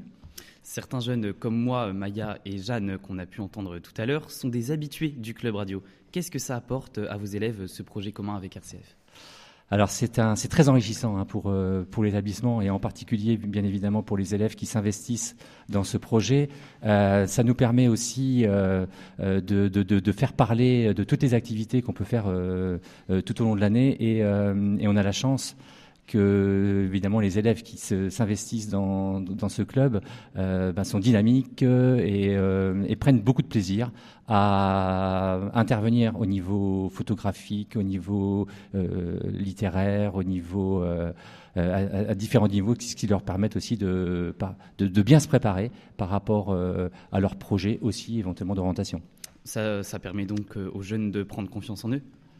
Exactement, ça développe leurs compétences et ça les sort aussi de l'univers classique de l'enseignement. Donc c'est très très très complémentaire avec la formation initiale. La notion de transmission, transmettre la joie de l'évangile à la radio ou dans le projet pédagogique, ça aussi, ça fait partie un petit peu de notre ADN commun, on peut dire. Alors, ça fait partie du caractère propre, bien sûr, de nos établissements. Et quelquefois, on n'en parle même pas parce que c'est tellement diffusé dans tout ce qu'on peut faire. C'est omniprésent. Hein, la parole de l'évangile se traduit par l'accueil, par le don de soi, le partage. Vous l'avez évoqué, c'est une des valeurs constantes de notre ADN. Chez RCF Sarthe, on essaye d'avoir ce juste équilibre entre racines chrétiennes et ouverture sur l'avenir avec la jeunesse. Le club radio s'inscrit là-dedans. Pari réussi, selon vous, Olivier Play ? Alors, complètement réussi. Et la preuve que les activités et le partenariat qui existent depuis plusieurs années, on s'aperçoit que en fait les activités s'amplifient et donc on parvient à conserver ce qui fonctionne bien en essayant bien sûr de toujours innover et d'aller vers l'avant. Et puis on arrive quand même à diversifier nos activités aussi, puisque par exemple en décembre, nos lycéens vont travailler aussi avec des collégiens à Ciel-Guillaume pour faire le relais aussi avec des intervenants qui ont des caractères un petit peu particuliers. Donc c'est vraiment une belle preuve de dynamisme et de réussite. Qu'est-ce que vous diriez, dernière question, Olivier Play, à nos auditeurs, aux parents qui vous écoutent pour les inciter à nous soutenir ? Je leur dirais par rapport aux parents qui sont acteurs de tout notre univers du forum, je leur dirais continuer à venir nous voir, continuer à participer activement à la session de parents d'élèves et puis tous ceux qui ne nous connaissent pas, de regarder les réseaux sociaux, de regarder Instagram et de contempler, pourquoi pas, toutes les activités qui peuvent exister au sein du lycée. Merci beaucoup Olivier Play, directeur du lycée Notre-Dame au Mans. On vous retrouve très bientôt avec grand plaisir pour une nouvelle émission dans le Club Radio. Et puis on vous souhaite un bon forum des métiers. Merci beaucoup, très bonne journée à vous. RCF Sarthe, c'est une radio qui est ouverte sur la jeunesse avec de nombreux lycéens bénévoles ces dernières années. Le bénévolat, on peut le dire, c'est quand même le cœur de notre antenne. En plus de notre équipe rédaction, ce sont 40 passionnés qui nous aident au quotidien pour des émissions, des chroniques, des billets d'humeur. Jean-Luc Boutier, bonjour. Oui, bonjour. Bonjour Agnès, bonjour à tous, bonjour aux auditeurs et auditrices. Bonjour, on vous entend donc toutes les semaines sur RCF depuis plus de 30 ans. Cette saison, nos auditeurs vous retrouvent le jeudi à 13h30 dans Envie de sortie. Oui. D'où vous vient cette passion pour la radio, Jean-Luc ? La passion, elle a démarré très très jeune parce que j'ai eu la chance de côtoyer beaucoup de monde de la radio quand j'étais jeune. J'étais passionné, moi, par les grands reporters, les grands journalistes et tout jeune, évidemment. Et je me disais que, évidemment, on n'avait pas de moyens, qu'un jour, je ferais ce métier. Comment ? On ne savait pas trop. En travaillant d'abord dans d'autres jobs, évidemment, que j'ai fait avec passion, parce que ça me permet d'en parler aujourd'hui dans des interventions éventuellement. Et puis un beau jour, dans les années 80, l'aventure est arrivée, des radios locales en l'occurrence, et on a été un peu des pionniers là-dessus. Et on a démarré, on a appris ce métier, parce qu'au début, il n'y avait pas de formation, il n'y avait rien. Donc on apprenait, on faisait ce qu'on appelle du radiotage et tout. Et puis après, on est devenu un peu plus professionnel. Et j'ai continué cette aventure parce que je voulais faire ça, tout simplement. C'était dans la tête et il fallait faire ce job. Et donc, pourquoi être bénévole à RCF Sarthe et pas pour une autre radio ? Moi, à RCF Sarthe, je suis animateur bénévole. Vous voyez, je tiens à ce mot-là, et souvent parce que on n'entend pas beaucoup. Et je suis évidemment bénévole, mais animateur bénévole, on valorise un petit peu tous les animateurs qui sont sur cette antenne, comme sur toutes les antennes de France et tout. C'est important c'est une passion. Moi, j'ai fait ce métier professionnellement depuis pratiquement plus de 45 ans dans le métier. C'est mon job. Et je me suis dit, je voulais découvrir d'abord cette station. Je suis passé par d'autres radios. Je suis été à RMC, j'ai été dans des radios locales que j'ai installées. Et bien évidemment, je connaissais pas RCF. Et je voulais découvrir cette radio. Et c'est grâce à un personnage qui a été très longtemps, plus de 18 ans à cette antenne, Jean-Claude Giraud, qui est venu me chercher d'ailleurs, auquel j'ai attendu avant de répondre oui. Et j'ai dit, pourquoi pas ? C'était lors d'une émission justement. Je réfléchis, je donne une réponse rapidement. Et je suis arrivé là et j'ai continué cette aventure pour découvrir. Vous allez à la rencontre des Sartois presque quotidiennement, Jean-Luc, pour préparer vos émissions. Les gens que vous rencontrez, pourquoi est-ce qu'ils aiment RCF ? Oui, mais ils rencontrent parce que ce qui les intéresse, Agnès, si vous voulez, c'est bien évidemment les contenus d'émissions, c'est-à-dire moi je suis à ma 3e production d'émission quand même, et donc c'est important. Au début c'était la musique, donc il est passionné, c'est la musique évidemment. On a fait ça pendant plus de 15 ans avec Jean-Claude. Au passage, j'ai pris le relais. Bon, on a voulu passer à autre chose. Maintenant, il y a eu une autre émission également qui était intéressante où j'allais dans toute la Sarthe interviewer dans les fermes et voir les gens et tout, et c'était passionné par ce milieu. C'est la première fois que la radio vient chez nous. Alors on s'est dit quand même, c'est formidable de parler des terroirs, de parler de nos gens qui sont au fond des campagnes. Et puis cette émission Envie de sortie, les gens apprécient. C'est ce qu'ils aiment dans la radio, c'est-à-dire le terrain, le vrai, et non pas uniquement faire de la radio. C'est la passion d'entendre, de s'entendre un petit peu au travers. C'est important. Sur l'ensemble de nos auditeurs, seulement 1 sur 10 aujourd'hui, on l'a dit, aide financièrement RCF.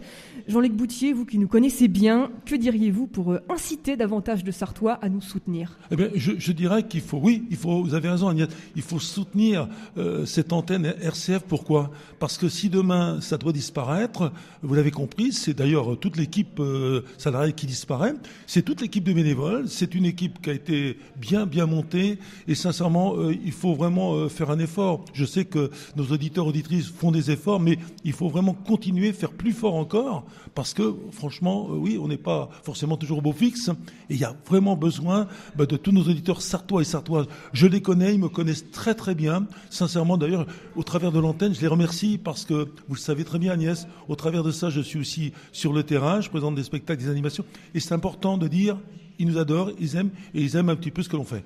Merci beaucoup Jean-Luc Boutier, on vous souhaite une très belle journée. Moi j'ai des petits moyens, mais ça ne m'empêche pas de donner 1 euro par jour. Donc ce que je voulais vraiment témoigner pour tous les auditeurs qui écoutent, c'est tout le monde, si je peux le faire à mon niveau, tout le monde peut le faire, de donner 1 euro par jour, ça fait 30 euros par mois, et vraiment, ça fait toute la différence. Merci Hugues pour ce témoignage. Vous aussi, vous pouvez soutenir RCF en faisant un don dès à présent sur rcf.fr. 11h10, cette émission RCF Sarthe spéciale Radio Don se poursuit en direct avec un autre de nos bénévoles, Stéphane Arondeau, bonjour. Bonjour à vous tous. Vous êtes historien, maître verrier, spécialiste de l'art sacré, et on vous entend justement dans la chronique Petite histoire d'art sacré le mercredi. Stéphane, pour préparer vos chroniques, comment faites-vous ? Alors écoutez, effectivement j'ai l'avantage d'être dans le circuit depuis de très nombreuses années. Vous l'avez mentionné, à la base je suis historien, donc j'ai fait une thèse de doctorat, mais c'était il y a plus de 30 ans maintenant. Je suis aussi également maître verrier, donc je crée des vitraux, j'en restaure, donc je visite énormément nos églises sarthoises. Et je suis également depuis de très nombreuses années, là aussi, membre de la commission d'art sacré, donc informé de tout ce qui se passe au niveau du diocèse dans nos églises et dans leur réaménagement. Donc c'est vrai que pour moi c'est un confort pour préparer des émissions, puisque je m'appuie avant tout sur un savoir accumulé au cours des années. Et puis moi, ce qui m'intéresse, c'est, vous l'avez dit tout à l'heure, RCF, c'est des racines, des origines et une préoccupation pour l'avenir. Et bien c'est vrai que moi, je m'intéresse avant tout à l'art sacré, au patrimoine, et c'est un enjeu sociétal à la conjonction justement de ces questions-là. C'est-à-dire qu'on a bien les origines de la religion avec le patrimoine, nos édifices, et puis on a des questions d'actualité, à quoi servent-ils, et surtout des questions d'anticipation, que vont-ils devenir. Donc c'est pour ça que ces chroniques m'intéressent énormément, parce qu'elles sont le reflet des préoccupations de la société dans son ensemble, et des auditeurs et des animateurs de RCF en particulier. Être chroniqueur, c'est aussi savoir vulgariser sans dénaturer. Comment faites-vous ? Alors ça, effectivement, c'est très important, vulgariser au sens noble du terme. Alors l'avantage que j'ai là aussi, c'est que j'ai, depuis de très nombreuses années, épousé la carrière d'enseignant. Donc la pédagogie, c'est la base de mon métier. Donc effectivement, il faut simplifier sans tomber dans la caricature. Et c'est vrai que le gros problème de tout ce qui est architecture et art sacré, c'est notamment le vocabulaire. On a on fait appel à un vocabulaire un peu spécifique, un peu technique, et qui peut être un peu abscon, j'utilise le terme volontairement pour bien cerner le problème. Donc il faut rendre ça le plus accessible possible, c'est-à-dire le plus clair possible, et généralement avec un peu de pédagogie, eh bien on arrive. Alors c'est vrai que parler d'art, parler de peinture, parler d'image de façon radiophonique, c'est jamais très simple, mais c'est surtout et avant tout une invitation à se déplacer. Nous, l'objectif, c'est bien sûr d'informer, d'éclairer, de sensibiliser, mais surtout d'inviter les gens à se réapproprier leur histoire, leur patrimoine, et donc à retourner, comme le disait le précédent animateur, sur le terrain. C'est ça qui compte avant tout, et c'est vrai qu'il faut continuer à faire vivre nos églises aussi. Vous êtes l'un des fondateurs, l'un des papas de RCF Sarthe. C'était en 1992. Vous avez monté Radio Parabole. 32 ans après, vous êtes toujours aussi heureux derrière le micro? Alors je vous remercie d'avoir dit papa et pas grand-père, parce que je ne cesse de le dire, tout ça remonte à quelques décennies. Mais bon, c'est vrai que c'était important pour nous de se lancer dans cette aventure-là. C'est vrai qu'aujourd'hui, on fait un appel aux dons. On espère que RCF va pouvoir poursuivre son action, mais on aurait signé tout de suite, nous, à l'époque, de savoir qu'on existerait encore, et puis qu'il y aurait parmi l'équipe désormais des professionnels. Donc c'est déjà une très belle réussite. Alors, rien n'est jamais gagné, rien n'est jamais acquis, et vous avez raison, il faut sensibiliser les auditeurs, les inciter à nous soutenir. Mais c'est vrai que c'est une fierté quand même de voir que depuis, eh bien, RCF a continué sa progression, elle a su évoluer, s'adapter. Il y a de nouvelles têtes, beaucoup de nouvelles têtes qui sont arrivées. Donc, eh bien, écoutez, c'est vrai que ça fait plaisir que les plus jeunes nous poussent gentiment à la porte. Alors, de temps en temps, on pense encore effectivement aux plus anciens et on nous invite, et ça fait toujours plaisir de revenir. Mais c'est vrai que c'est plutôt un signe de bonne santé et de vitalité de voir qu'il y a maintenant beaucoup de visages qui n'étaient pas là il y a 30 ans, et heureusement d'ailleurs. En un mot, Stéphane, si vous deviez définir ce qui vous touche, ce qui vous plaît sur RCF Sarthe, lequel choisiriez-vous? Alors ça, c'est une question très difficile, mais pour moi, l'essentiel de tout, depuis le début, dans mon engagement, c'est l'échange. Et ça, c'est fondamental, et c'est ce qu'on retrouve en radio, parce que, eh bien, on a l'impression qu'on va éclairer les gens en leur parlant d'un problème qu'on a travaillé, qu'on a préparé, vous l'évoquiez tout à l'heure, et puis finalement, les auditeurs nous contactent en nous disant « Mais attention, moi j'habite la paroisse depuis 40, 50 ans, attention, là, vous êtes passé à côté de tel détail, de telle information ».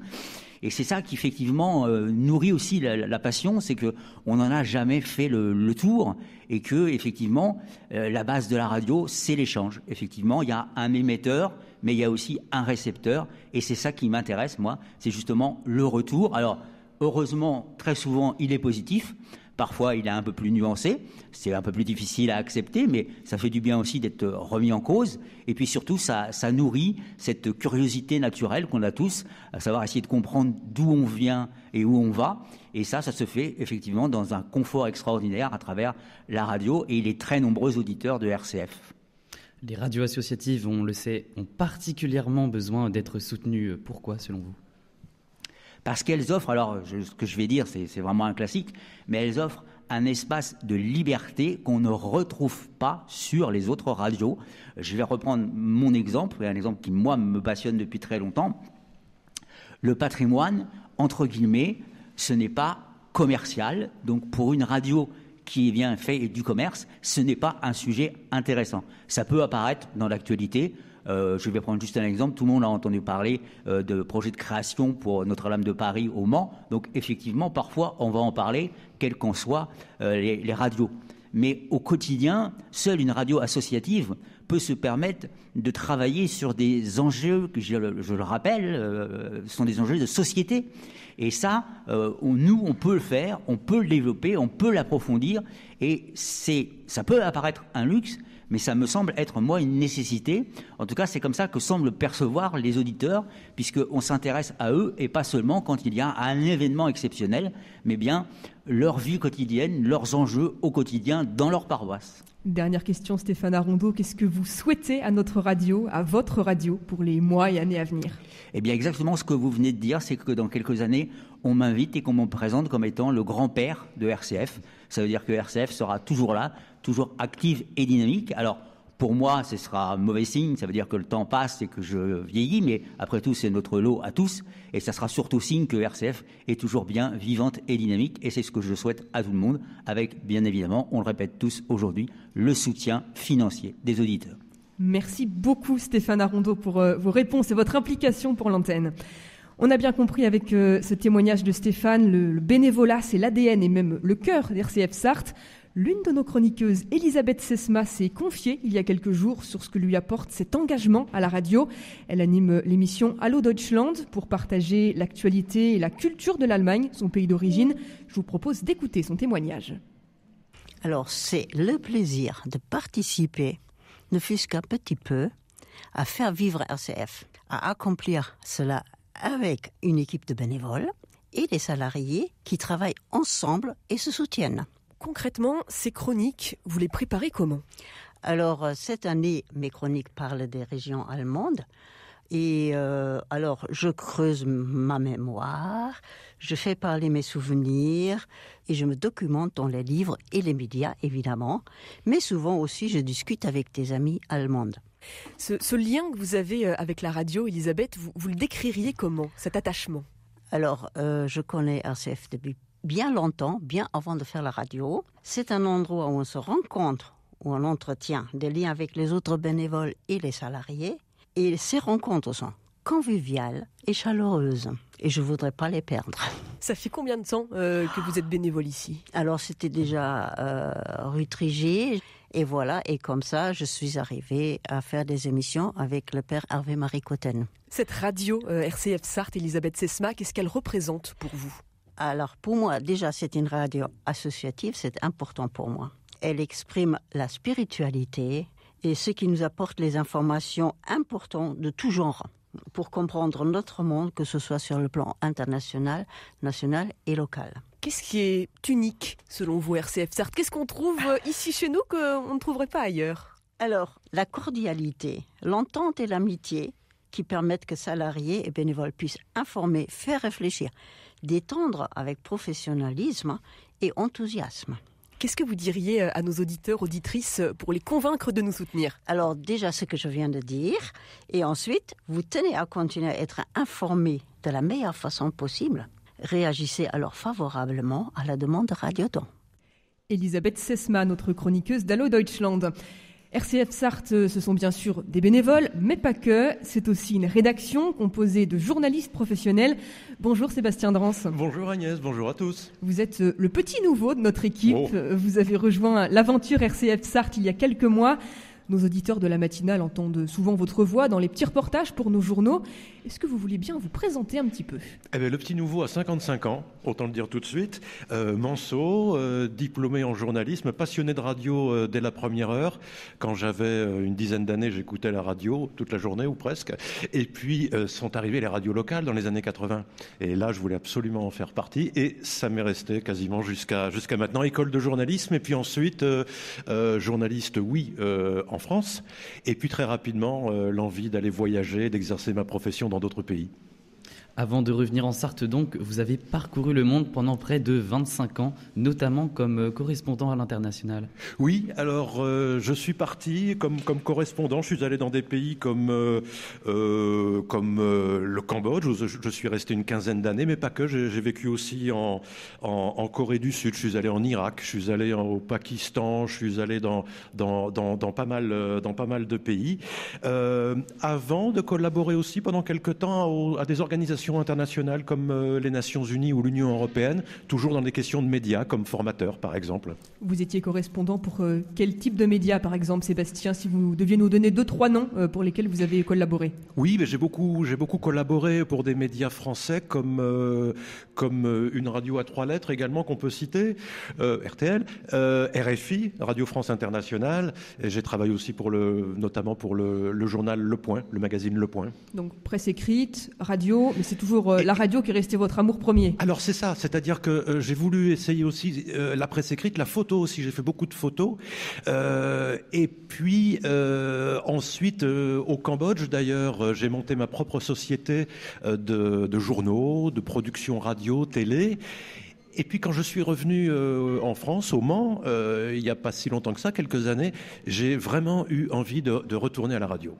Vous avez créé, vous le disiez, votre propre société de médias au Cambodge. Expliquez-nous un petit peu en quoi ça consiste. C'est original, ça, c'est pas tout le monde qui a l'occasion de faire ça dans sa vie. Eh bien oui, quand je suis arrivé au Cambodge, si vous voulez, c'était un pays qui sortait de la guerre, où tout était détruit. Il fallait tout reconstruire, aussi bien les infrastructures que les institutions, que les médias. Et donc, moi, je n'étais pas maçon, heureusement, mais je me suis dit, tiens, et si on faisait des journaux, alors des journaux dans les différentes langues qui se parlaient dans le pays, et en même temps former des journalistes, parce que c'est pareil, il n'y avait plus d'université de journalisme, il n'y avait plus rien. Tout avait été détruit par les Khmers rouges et il fallait participer. Ça a été une aventure passionnante. Vous l'avez évoqué, revenir à l'information locale après des années à barouder, ça vous fait quoi? Informer les Sartois sur ce qui se passe près de chez eux. En quoi c'est aussi important que de couvrir une guerre à l'autre bout du monde? Mais en fait, moi je dirais que c'est pareil.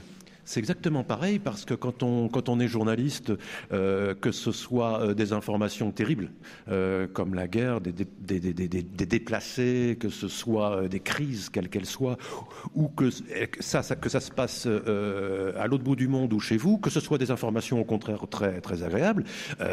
J'ai suivi la reconstruction d'un pays comme le Cambodge, c'est passionnant. Ces institutions, c'est très passionnant. Que ça se passe au bout du compte, au bout du monde, ou que ça se passe au bout de la rue, le métier est exactement le même. La passion derrière est le même, c'est-à-dire de vivre quelque chose qui est souvent extraordinaire, qui fait du sens en tout cas. Et quand on se lève le matin, on se dit je vais découvrir quelque chose de nouveau et je vais le partager avec les auditeurs. Et ça, c'est très important. Le partage de l'information, parce qu'il y a ce lien intime, en particulier en radio, entre l'animateur et le journaliste et l'auditeur. C'est presque magique comme relation. Et le fait de participer à faire des citoyens. Un citoyen doit être informé pour voter, pour vivre dans sa société. Faire de la radio, beaucoup de choses ont changé, Sébastien, entre vos débuts, entre les années 90 et aujourd'hui. Qu'est-ce qui vous a surpris ou marqué peut-être depuis que vous êtes chez nous? Déjà, c'est clair, moi quand j'ai commencé à travailler à la radio, c'était la bande magnétique et les ciseaux. C'était Moyen-Âge, dites-moi. C'est ça, un tout petit peu après, mais pas loin. Années 80, c'était ça, c'était la bande magnétique, les ciseaux. Alors qu'aujourd'hui, on a des ordinateurs qui nous permettent de faire des montages donc numériques. C'est beaucoup plus souple, ça permet de faire beaucoup d'autres choses. Mais moi, du haut de mes 55 ans, il a fallu que j'apprenne ça, parce que je ne savais pas faire, je ne savais pas comment utiliser les logiciels de montage, alors que les camarades du lycée qui se sont, comme Malo tout à l'heure, et tout à l'heure Jeanne, etc., savent tout de suite en naissant comment ça fonctionne. Non, moi, il a fallu que j'apprenne, et j'apprends toujours. Sébastien, qu'est-ce qui vous plaît particulièrement ici à RCF depuis ces quelques mois où vous êtes en rédaction avec nous? Eh bien, écoutez, il y a d'abord l'antenne, évidemment. Cette impression qu'on ne parle pas à des auditeurs, mais j'allais dire à des écouteurs. On prend le temps. Et on prend le temps de parler de sujets importants et sérieux. Et ça, je trouve... Professionnellement, c'est passionnant qu'on n'ait pas simplement 15 secondes pour parler d'un sujet. Donc ça, c'est quand même très intéressant. Et puis, j'ai trouvé une ambiance avec les auditeurs, mais aussi au sein de la station, que j'ai trouvé très fraternelle.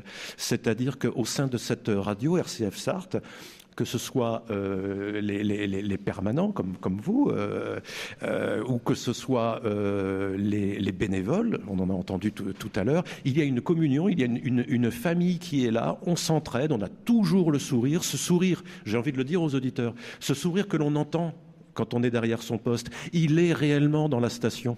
Il y a ce sourire et vous pouvez venir quand vous voulez, justement pour le découvrir, et vous serez reçu vraiment très chaleureusement, je suis sûr. En quelques instants, Sébastien, votre meilleur moment de reportage depuis que vous êtes avec nous, s'il y a peut-être une anecdote qui vous a marqué ces dernières semaines?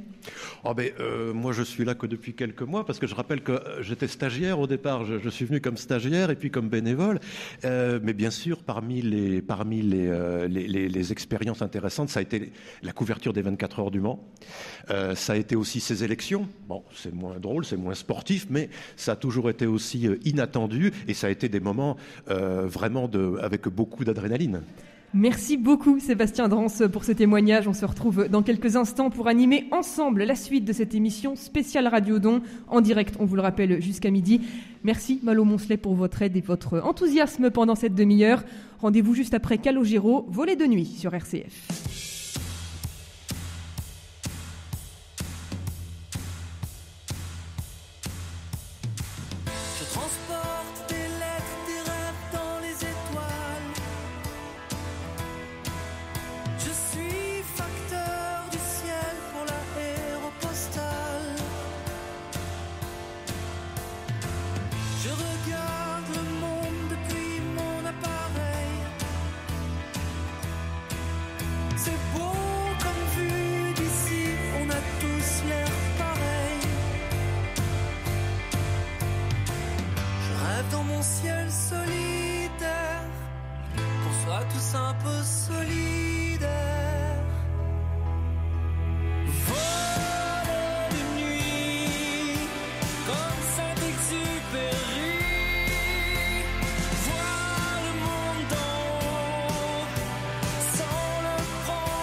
Ça dans mon ciel si vide, en bas éclatent des guerres civiles.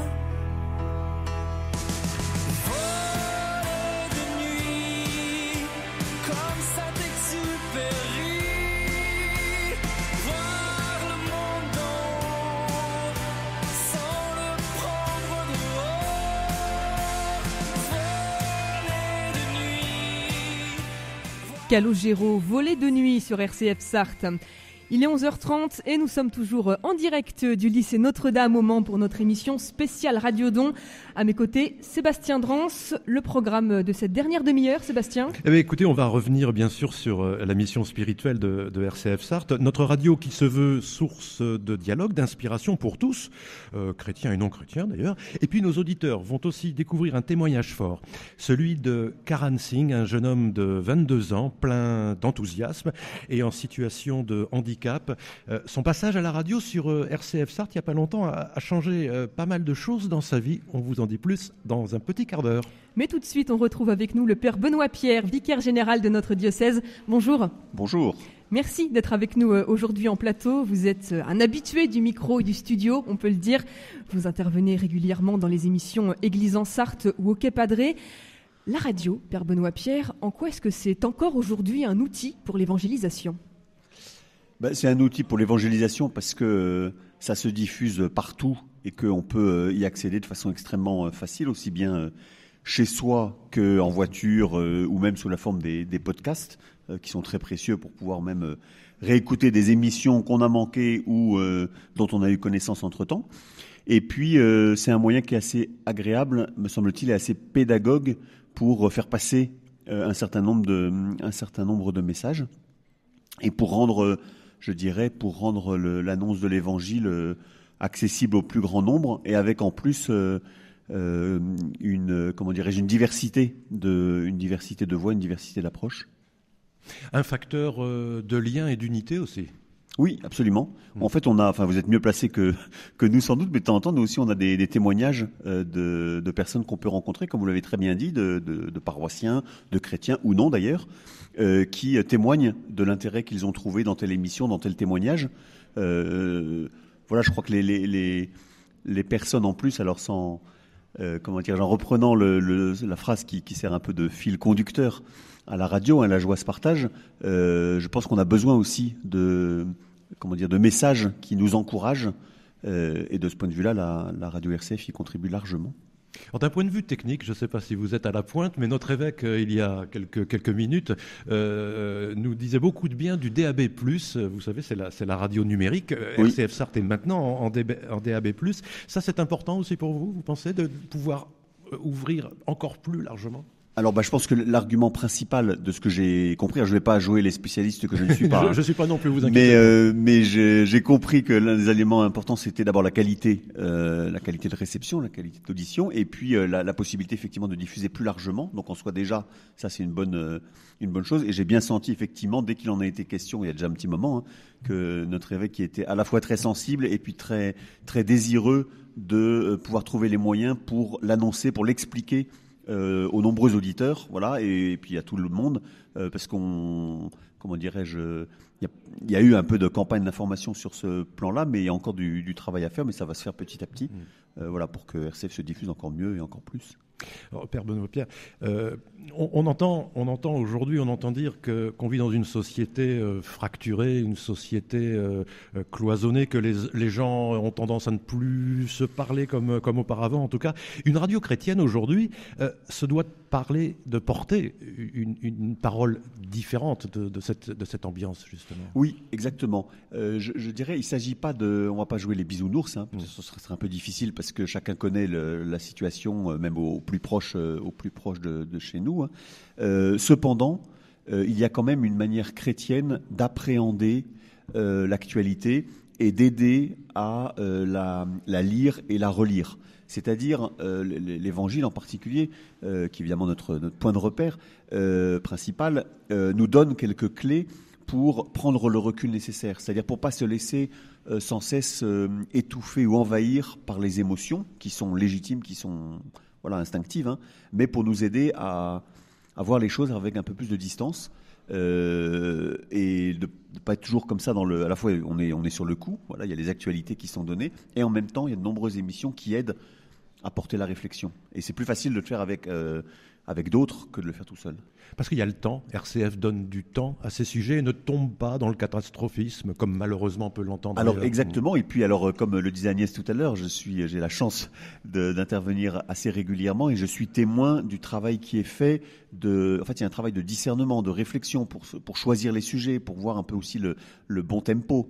Qu'est-ce qu'il est bon d'évoquer à tel moment, ni dans l'urgence, ni évidemment, on va pas faire du réchauffé, donc faut trouver, je sais que c'est un art qui est difficile et j'admire beaucoup, et c'est très très stimulant pour nous qui participons, et puis je crois aussi pour ceux qui en profitent à l'écoute. Alors, je me souviens d'une parole du pape François, il disait un média chrétien doit former les consciences et porter une parole de réconfort. Il l'avait dit, je crois, à des médias belges. Qu'est-ce qui vous touche, vous, quand vous écoutez RCF ? Je dirais que ce qui nous touche, et je le dis d'autant plus facilement que je pense que c'est ce qui touche beaucoup les auditeurs, c'est quand même la dimension locale. Bien sûr, il y a le réseau national qui est extrêmement précieux, qui est une structure solide, mais il y a la dimension locale. Et on est très touché d'entendre parler de ce qui s'est fait dans tel village, d'entendre témoigner. Il y a quelque temps, on avait des témoignages d'une sacristine ici, de quelqu'un qui fait visiter son église, de quelqu'un qui a pris telle initiative dans une association. Et en fait, je trouve que c'est un bel et juste hommage qui est rendu à tout ce qui se fait au quotidien et qui n'est pas nécessairement toujours très, très visible. Et puis c'est très stimulant. Parce que le local, c'est ce qui fait notre vie. Et en plus, c'est des gens qu'on peut rencontrer dans la vraie vie. Donc oui, parce que ces informations sont très peu, voire pas du tout relayées dans les autres médias. Très très peu. J'avoue que je m'efforce de temps en temps d'ouvrir un petit peu la presse et d'ouvrir le journal. Et je recense assez facilement les homicides qui sont évoqués ou les catastrophes qui sont soulignées. Mais les bonnes nouvelles, il y en a de temps en temps, mais il faut parfois un peu les chercher. Vous êtes un habitué du micro, Père Benoît Pierre. On a la chance dans notre diocèse d'avoir de nombreux prêtres qui interviennent très régulièrement à l'antenne. On parlait tout à l'heure d'évangélisation. La radio, c'est une autre forme d'apostolat, on peut dire ? Ah bah certainement, parce que vous voyez bien quand un prêtre prêche par exemple dans sa communauté ou dans sa paroisse, il prêche devant quelques dizaines ou quelques centaines de personnes, lesquelles ne manquent certainement pas après d'aller relayer la bonne parole que nous avons pu évoquer, mais c'est pas sûr. Évidemment, par les différents médias à notre disposition et particulièrement la radio vraiment, il faut le répéter, mais chacun le sait, mais parfois ça fait bien de répéter les évidences. En fait, ça s'écoute partout, c'est-à-dire que dans les transports, dans les déplacements, en dehors de chez soi, on peut suivre la radio. Et donc, ce point de vue-là, c'est un outil qui est absolument précieux et qui nous aide aussi à comme vous disiez, à porter l'évangélisation. On vous garde encore avec nous quelques minutes, Père Benoît Pierre. On accueille en même temps Dominique de Châtaignier de la librairie Siloé au Mans. Bonjour Dominique. Bonjour. Siloé RCF Sarthe, c'est l'histoire d'une grande amitié. Votre époux Bruno est lui aussi un bénévole actif sur notre antenne depuis plus de 30 ans. Chaque semaine, il vient nous partager son coup de cœur littéraire dans À la source des livres. Mais à Siloé, on ne trouve pas que des livres. Cette année, Bruno et vous avez lancé un Santon Saint-Julien. Est-ce que vous voulez bien nous en dire un peu plus ? Oui, du coup, tous les ans, on déballe de multitudes de petits santons avec leur sourire, leur métier, qui vont entourer dans les crèches Jésus, Marie et Joseph, de multitudes de santons qui viennent souvent du sud de la France. On a entre autres les santons de Carbonel, qui sont très connus par leur couleur, leur variété. On a les santons de Gratalou, on a les santons de la Maison Gâteau et le Moulin à Huile. Et cette année, on avait décidé de demander au santonnier le Moulin à Huile de nous créer un petit santon, le Saint-Julien, avec des belles couleurs, avec sa personnalité, pour un petit peu honorer le Saint-Julien du Mans.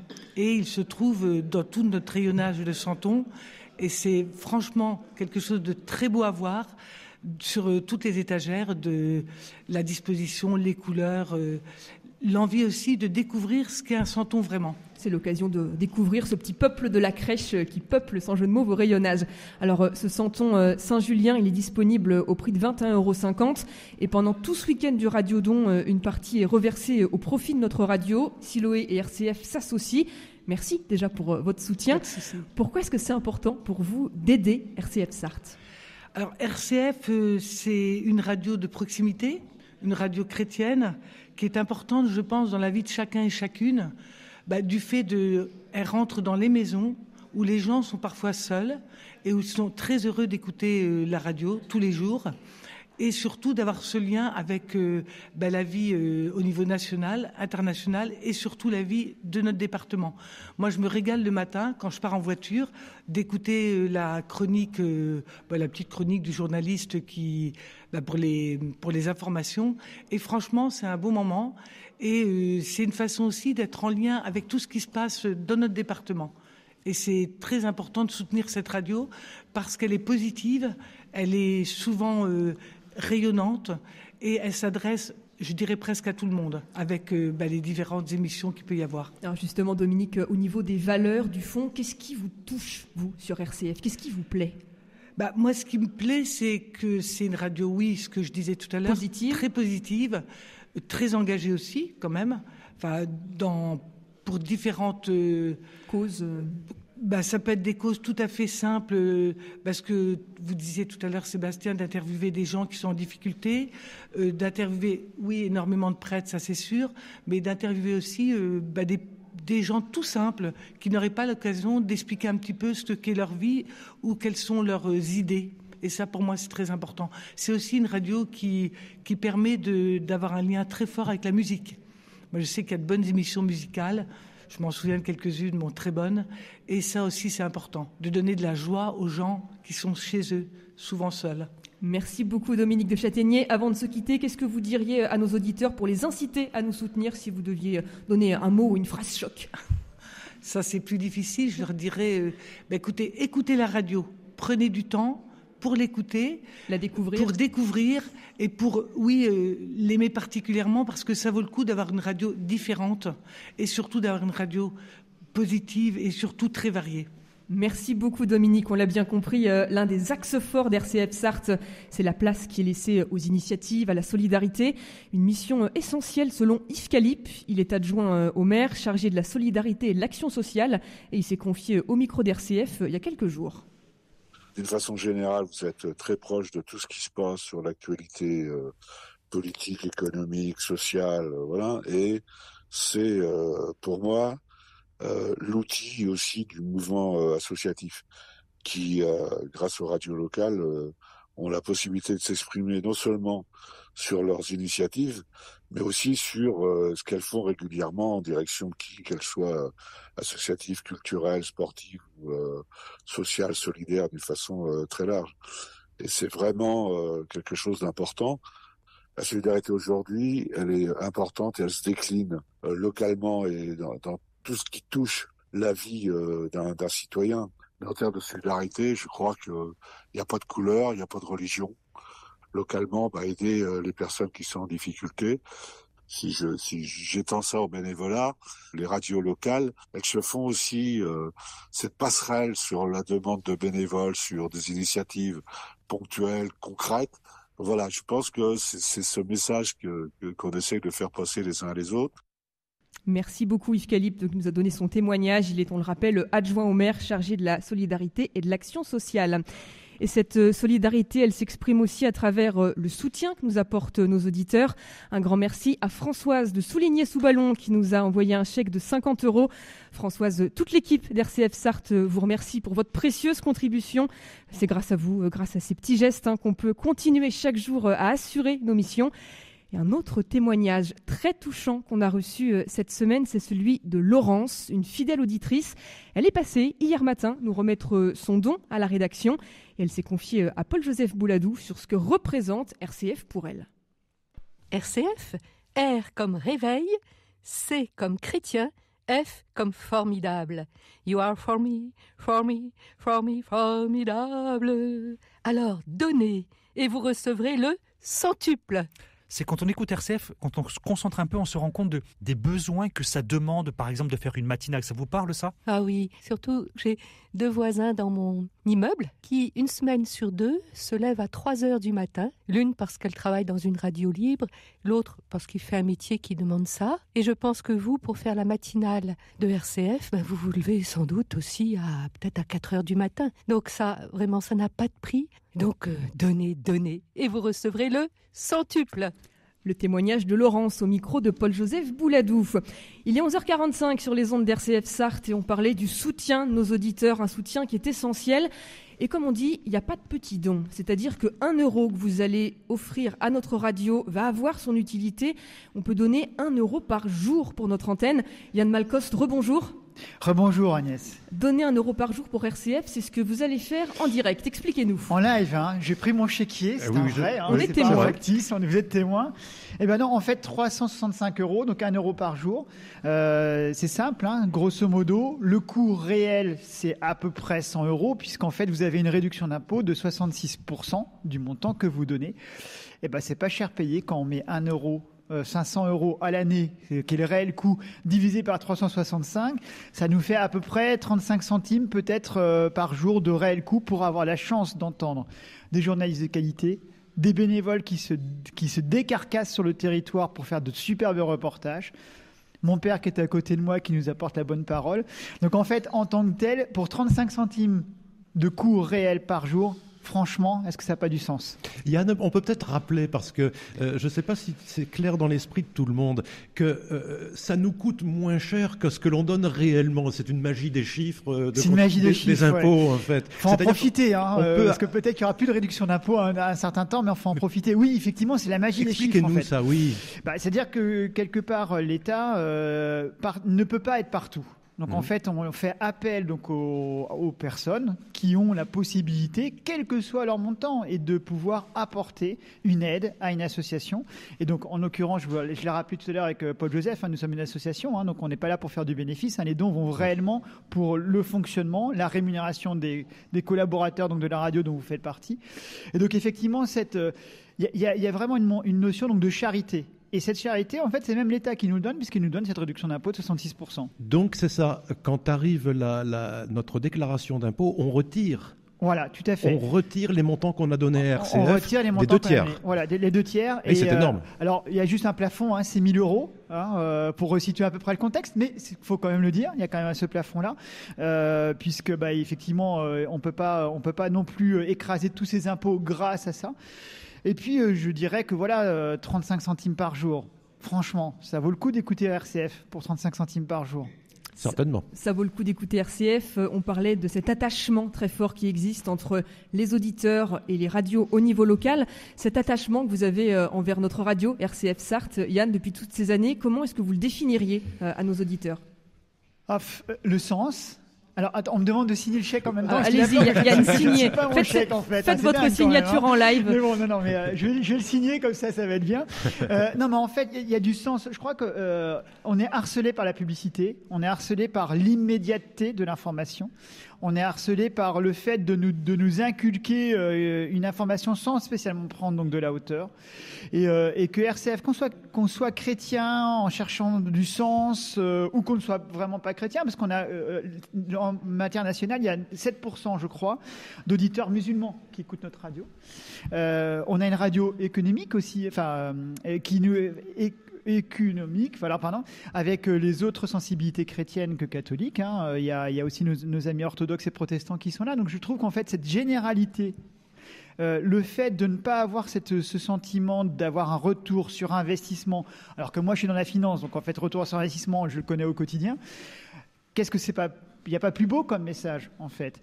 Et on a eu cette période difficile avec le Covid, on a cette période difficile un peu économique dans laquelle on rentre, et en fait, de pouvoir donner un peu de lumière aux gens, de pouvoir un peu donner d'espérance aux gens, et puis prendre de la hauteur sur les sujets, qui soient patrimoniaux, historiques, culturels, écologiques. Je trouve que c'est quand même assez formidable. Et on n'est pas harcelé par la promo du jour de certaines enseignes que nous entendons tous les 4 matins sur les radios qui nous viennent. Vous parliez d'œcuménisme, Yann Malkos. Excusez-moi, j'ai pas de souci, aucun problème. Tout le monde avait compris. Alors, voilà. C'est bien normal. Père Benoît Pierre, ça aussi, c'est une dimension importante pour une radio chrétienne aujourd'hui. C'est pas la radio des cathos qui parle aux cathos. Alors oui, déjà rien que le nom de notre radio le dit bien, radio chrétienne en France. Et donc, même si dans notre région les catholiques sont en majorité, mais on essaie de vivre un certain nombre de relations fraternelles avec nos frères et sœurs des autres confessions chrétiennes, spécialement nos frères orthodoxes et protestants. Et donc c'est très très précieux, ne serait-ce que pour apprendre à se connaître, parce que c'est toujours quand on se connaît qu'on arrive à faire des choses ensemble. Et donc c'est très très bon que la place leur soit donnée vraiment largement sur notre radio. Oui, c'est ça qui est intéressant. C'est quand même un forum quelque part. Et Yann, vous parliez tout à l'heure de certaines valeurs. Moi, quand j'écoute la radio, j'ai ce sentiment de beaucoup de liberté.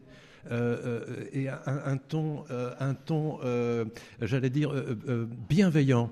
Et ça, on ne l'entend pas partout. Ça. Ouais, non, je pense qu'en fait, ce qui milite les différentes émissions, et je dirais bravo à l'équipe de salariés qui travaillaient sur la grille, parce qu'en fait, tout part de là. C'est-à-dire, en fait, la grille, quelles sont les personnes qui peuvent être autour de la grille. Et en fait, je trouve que tout est mobilisé autour du beau. En fait, si je résume sur un mot, autour du beau. Donc en fait, il n'y a pas de polémique. On n'est pas là pour faire de la polémique. Parfois, on peut être tenté d'aller sur la polémique par rapport à des sujets de politique avec un grand P. Je suis pas là pour faire la politique, mais on peut être tenté pour faire donc de la politique. Il y a suffisamment d'éléments qui sont là, mais en fait, on se rend compte que quand on regarde la grille telle qu'elle est construite, tout est orienté autour donc du beau et de l'espérance, en fait, je trouve, et de la joie, en fait. RCF, la joie, c'est un peu notre mot. La joie se partage. Je trouve que c'est ça ce qui milite en fait derrière et ce qui se ressent dans les émissions, et c'est ce qui fait qu'en fait on a beaucoup de bénévoles qui nous rejoignent avec leur volonté de participer à la mission, certes, mais aussi à cette radio en direct ou pas en direct, voilà. Et on a des émissions de musicales qui sont formidables. Alors c'est vrai que ça va de l'accordéon à de la musique un peu plus contemporaine, mais bon, voilà, c'est tout ce qui fait la richesse aussi de notre grille et de la radio. Alors le beau, mais pour autant on ne se voile pas la face. Dans les journaux d'information, on va sur le terrain sur des sujets qui sont parfois politiques, qui sont difficiles. On a même eu des reportages sur des problèmes qu'il y a pu y avoir au sein de l'Église récemment. On reste quand même très lucide. Oui, mais certes, Sébastien, mais sans polémique. Voilà.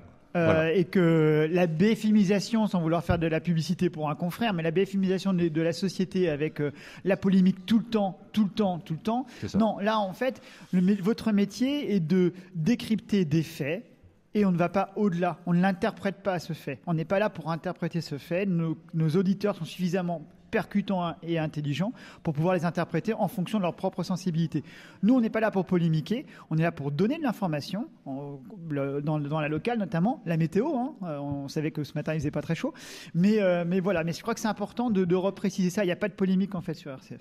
Il est presque midi sur les ondes d'RCF Sarthe. Sur les 10 minutes qui nous restent, on va continuer de vous faire découvrir les coulisses de notre radio. Merci Yann Malcoste pour ce don. Soutenir RCF Sarthe, 1 euro par jour. Merci à vous, Père Benoît Pierre, vicaire général de notre diocèse. Merci pour votre présence. On va continuer de découvrir un petit peu, on vous le disait, les différents métiers qui constituent notre équipe rédaction au quotidien. C'est Paul-Joseph Bouladouf, notre rédacteur en chef, qui nous rejoint autour de la table. Paul-Joseph, si vous deviez expliquer vos missions à nos auditeurs, qu'est-ce que vous leur diriez ? Pour ça, je pense qu'il faudrait un petit peu plus que 2 heures pour décrire ce que c'est rédacteur en chef d'une radio associative. En gros, j'ai la chance d'avoir une super équipe et je coordonne un peu. Sur le coup, je vais avoir une métaphore assez glorieuse comme un chef d'orchestre. J'ai une très belle équipe avec moi. Il s'agit d'avoir une vision qui a sur différents temps. C'est assez trépidant parce qu'il faut savoir le jour même. Les sujets, des fois, on a des communiqués de presse avant, on sait qu'il va se passer des choses, mais des fois, ça vous tombe dessus. Donc, savoir qui va aller à tel endroit sur le terrain, qui va régler. Bon, on va pas se mentir, on est une petite équipe, les gens sont rodés, donc tout le monde est bénévole. Mathieu n'a pas besoin de moi au quotidien pour savoir quelle émission il va enregistrer, mais il faut savoir coordonner tout ça, répartir les tâches avec une certaine polyvalence. Je pense notamment à Sébastien qui fait beaucoup de web. Je ne sais pas si tout à l'heure il a fait un très beau témoignage sur quand il était journaliste dans les années 90. À l'époque, le web, on dirait que c'était Minitel. Ça n'existait pas, c'est tout. Ça n'existait pas. Minitel rose ? Non, pardon. Pas forcément, il y avait toutes les couleurs et pas que des arc-en-ciel. Donc nous sommes, il faut savoir déléguer, trouver qui fait quoi, qui va sur le terrain, parce que l'avantage de la radio associative, c'est qu'il y a de l'émission, on a des très beaux locaux, donc forcément on fait des émissions en studio, il y a une très bonne qualité de son. Là, j'entendais tout à l'heure dehors les haut-parleurs, on a des très bons retours, alors que pourtant c'est un studio mobile et on est toujours au lycée Notre-Dame.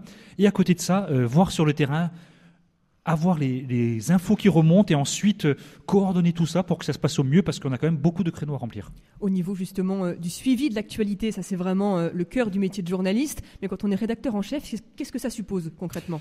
En fait, ça suppose qu'il faut parler à tout le monde. C'est-à-dire que quand vous allez dans un reportage pour un sujet spécifique, quand on dira au hasard, le personnel politique, il veut vous faire venir pour quelque chose, nous on ne cherche pas la polémique, mais on est là pour savoir des choses. Savoir des choses, ça veut dire qu'est-ce qui va se passer le mois prochain au département, à la métropole. Donc il ne faut pas hésiter à aller, l'expression elle est pas top, mais le boulot de rédacteur en chef, c'est réseauter. C'est-à-dire avoir, je crois que c'est Berlond qui disait, le journalisme, c'est à la fois l'éloignement et la proximité. Il faut être proche des gens, pas trop, donc il faut aller vers tout le monde, parler dans un département quand même qui a une situation carrefour, qui a une histoire, qui a une actualité comme la Sarthe. Il faut savoir parler à tout le monde. Et le rédacteur en chef, c'est un peu celui qui, je ne vais pas dire sur qui tout repose, mais qui a quand même un rôle, une sorte de clé de voûte, un rôle important, on dirait. Voilà. Mais être rédacteur en chef pour une radio chrétienne, là pour le coup c'est assez particulier. Pourquoi ça ?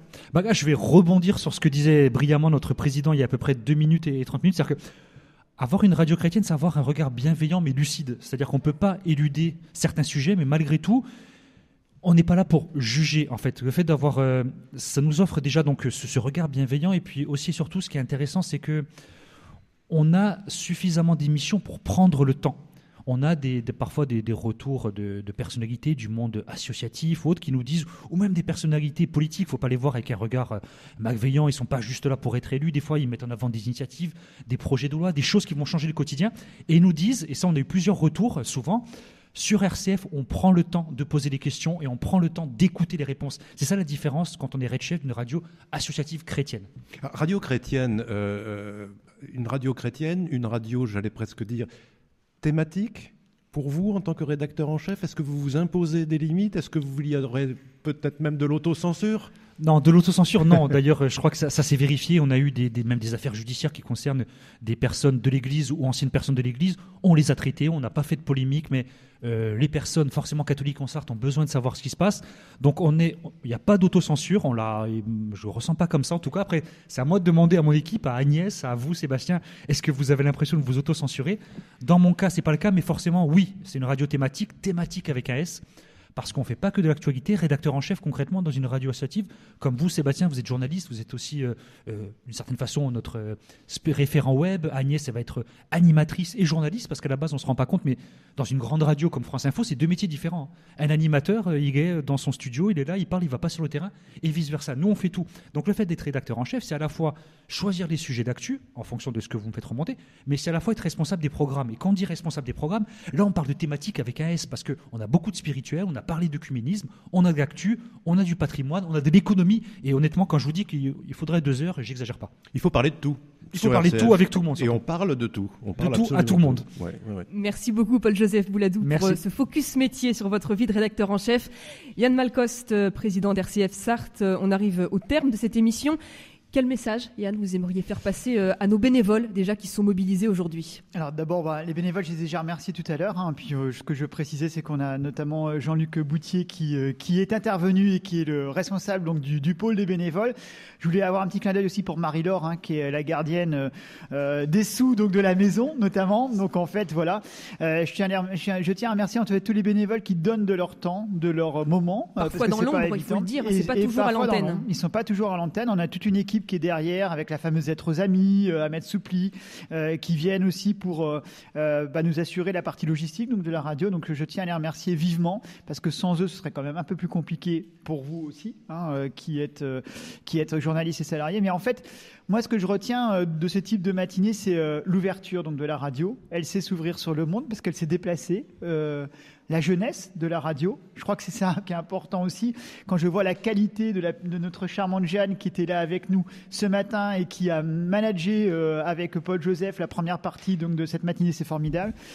Et puis, faut être très clair, c'est, je le redis, l'enthousiasme que vous avez tous derrière l'œuvre qu'est notre radio, on le tient parce que budgétairement on tient. Et il nous manque encore 26 484 € pour boucler notre budget si on veut aller jusqu'au bout et garder l'équipe telle que nous l'avons avec joie. Merci beaucoup Yann Malcoste, ce sera le mot de la fin. Il est presque midi sur les ondes d'RCF Sarthe, ainsi s'achève ces 2 heures d'émission en direct depuis le lycée Notre-Dame au Mans. Merci à toutes et tous pour votre participation. Un grand merci notamment à Mathieu Goualard et à Benoît Porcher pour les moyens techniques, ainsi qu'à tous nos bénévoles qui ont contribué à cette émission. Merci naturellement à Olivier Play et à l'équipe du lycée Notre-Dame pour leur accueil. Et puis merci bien sûr à tous nos donateurs. RCF Sarthe existe grâce à vous, auditeurs et auditrices, et à votre soutien. Si la joie se partage, eh bien c'est à vos côtés. Je vous laisse en compagnie de Stéphanie Gallet pour votre émission Effervescence, le magazine de l'étonnement culturel. Un focus ce matin qui vous est proposé sur le Vendée Globe.